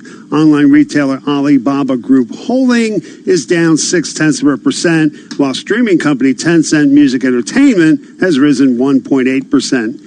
Belgium's KBC Group has fallen 7.6%. The bank reduced annual forecasts, even though first quarter profit and revenue beat analysts' average estimates in a Bloomberg survey. KBC estimated loan impairments for the year may be as high as $1.75 billion. South Africa's MTN Group has lost 6.1%. The wireless company is reducing capital spending by about 25% this year because of the coronavirus. First quarter service revenue from its home market fell 6.7%. And Taiwan's Semiconductor Manufacturing International has risen 7.7%. First quarter earnings and sales beat projections, and the chip maker said it's in compliance with U.S. restrictions on supplying the armed forces. Charlie. All right. We thank you very much, Dave Wilson. Intelsat, the satellite company weighed down by almost $15 billion of debt, has filed for bankruptcy protection as part of efforts to raise cash needed to prepare its spectrum for a U.S. government auction. After earnings, Cisco Systems shares rallying 4%. After the bell, we will be hearing from Applied Materials. Applied Materials up now by 0.8%. Stocks mixed. The Dow, the S&P both higher, NASDAQ lower, S&P up 5, a gain of 0.2%. I'm Charlie Pelleton. That is a Bloomberg Business Flash. This is Balance of Power. Everybody in the world has one common enemy, and that's to win the war against this virus. The first thing you do is listen to the medical professionals. Those people that lost their pay, we want to see that pay continued. Where the world of politics meets the world of business. Our priority is the health and well-being and the lives of the American people. We want to make sure that we are continuing to support our hospitals. We've unleashed our most potent weapon of all, the courage of the American people. Balance of Power with David Weston on Bloomberg Radio. Nearly 3 million more Americans lost their jobs last week. Antitrust enforcers raised questions about a possible Uber-Grubhub deal, and growing tensions between the United States and China hit the markets. From New York, welcome to the second hour of Bloomberg Balance of Power. I'm David Weston. President Trump has said repeatedly that China must be held responsible for the coronavirus pandemic. And to do so, he's considering things like cutting off federal pension investments in Chinese assets and possibly barring Chinese companies from trading on U.S. exchanges. Welcome now, Anna Ashton. She is U.S.-China Business Council Senior Director for Government Affairs. So, Anna, welcome. Good to have you here. We have the president talking even just within a few minutes ago now from the White House about why he thinks we need to take action against China. Is this posturing or is this serious?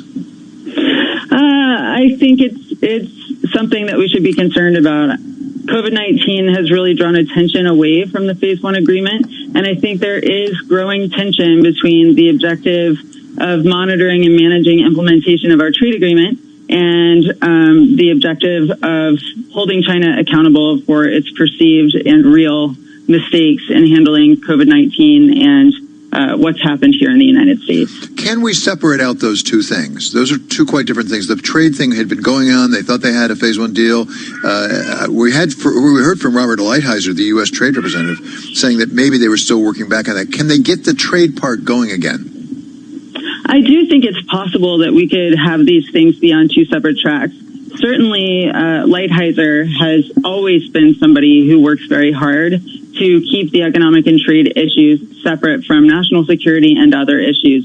And, we saw late last week that Lighthizer, Secretary Mnuchin, and Chinese Vice Premier Liu He made a very public statement about their positive sense of how things were going with the trade agreement and said that they fully expected that both sides would meet their obligations. So on the one hand, yes, I think it's possible. And I think that there are people within the administration and our government, as well as people in the Chinese government who are working to do that.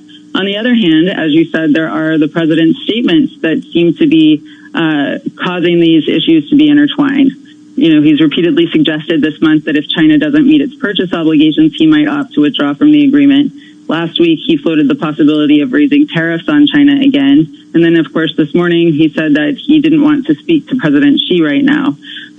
So, yes, they could be kept separate, but I'm not sure that they will be. At the same time, we're in the midst, I suppose it's fair to say, of a presidential campaign. It's not going to be very popular for either side, I suspect, going into November, to be pro-China. It definitely is clear that, on the one hand, you see efforts on the Hill that seem to be very much driven by Republicans that are focused on the issue of China's responsibility and culpability for the way that the COVID-19 outbreak has affected the United States. And that is looking pretty partisan. On the other hand, though, it is absolutely true that within both parties, there's increasing tough on China rhetoric, and in both parties are highlighting how tough they are and will be towards China. So, yeah, this is not just one party. It's not just the president. It is almost a Washington consensus. At the same time, both economies are struggling. I mean, China's ahead of us in getting back to business, but still their growth rate is down rather substantially. Goodness knows we have a lot of problems here. You saw the jobless claims just today coming out. As a practical matter, can we really get these economies going again if we don't figure out a way to cooperate? I certainly think that we would be better off if we did figure out a way to cooperate. In terms of China's economic recovery prospects, I think a lot of experts are saying that even though their first quarter GDP was hit hard, and even though their second quarter GDP may be down as well, that over the medium and long term, their economic prospects remain really strong. But is that absolutely the truth, or is that dependent on how this pandemic continues to play out? I would say it's probably the latter. And until we have adequate treatments or a vaccine, it sounds from listening to public health officials, are likely to see continuing waves of outbreaks, which will impact the ability of people to go to work and do their jobs in a normal way. So even if we weren't working together explicitly on economic recovery, it would probably be good for us to work together on combating the virus. And there's no question in anyone's mind that trade is important to the economies of both China and the United States. Is access to U.S. capital markets, specifically talking about listing of securities, equity securities on U.S. exchanges, is that a material issue to President Xi and the Chinese economy? I'm not sure the answer to that. I mean, there certainly is there are an awful lot of large Chinese companies that are listed on U.S. stock exchanges, and an enormous amount of money invested in those companies on U.S. stock exchanges. So I think that it's material to every investor, and that includes a lot of Americans and their retirement plans. What are you hearing from your members of the U.S.-China Business Council? On the what they need. Yeah, what they need. The number one thing that our members need is for the Phase 1 agreement to remain on track. While it is far from a perfect agreement, it was a really important step in stabilizing our relationship and returning to constructive dialogue. There are clear deadlines and markers for progress in that agreement. And the only way to get to the Phase 2 conversations about some of the thornier issues in the commercial relationship that pretty much everyone in the business community agrees are really important to address is to ensure that Phase 1 is successful. Okay, a lot of work left to be done, that it appears. Okay, thank you so very much, Anna, for being with us. That's Anna Ashton, U.S.-China Business Council Senior Director for Government Affairs. Coming up, it's not just the reopening that the states need to be preparing for. It turns out that they also should be preparing for the possibility of closing again, at least in part, if things flare up. Max Neeson from Bloomberg Opinion is here to explain that. That's next on Balance of Power on Bloomberg Radio.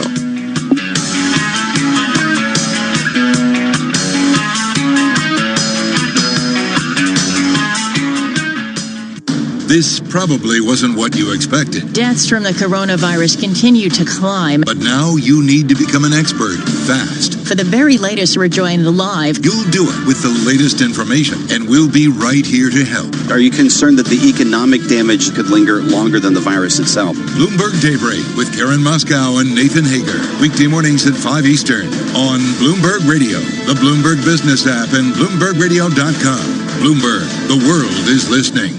Ladies and gentlemen, we have arrived in Philadelphia. Local time is 3:05 p.m. and the temperature is 67 degrees. At this time, you are now free to use your cellular devices. You know that feeling when you get to turn your phone on after the plane lands? You can have that feeling every time you drive. Make sure your cell phone is stowed away whenever you are behind the wheel. Visit StopTextStopWrecks.org. A message brought to you by the National Highway Traffic Safety Administration, Project Yellow Light, and the Ad Council. If knowledge is power, the Bloomberg Terminal is your power up, connecting you to real-time financial data, market-moving news, powerful analytics, and an influential network of financial decision makers around the world. Share ideas, negotiate trades, and gain the insight you need to make more informed decisions. See how the Terminal can take your workflow to the next level at Bloomberg.com/professional. Hi, it's Olivia Munn with my shelter pets, Frankie and Chance. Say hi, guys. When I adopted them, I discovered that they both have incredible personalities. Chance's sole purpose in life is to love and to be loved. Frankie is a little bit of a scoundrel and always entertaining. They're a little bit of a lot of things, but they're all pure love. Adopt pure love at theshelterpetproject.org. Brought to you by the Ad Council, the Humane Society of the United States, and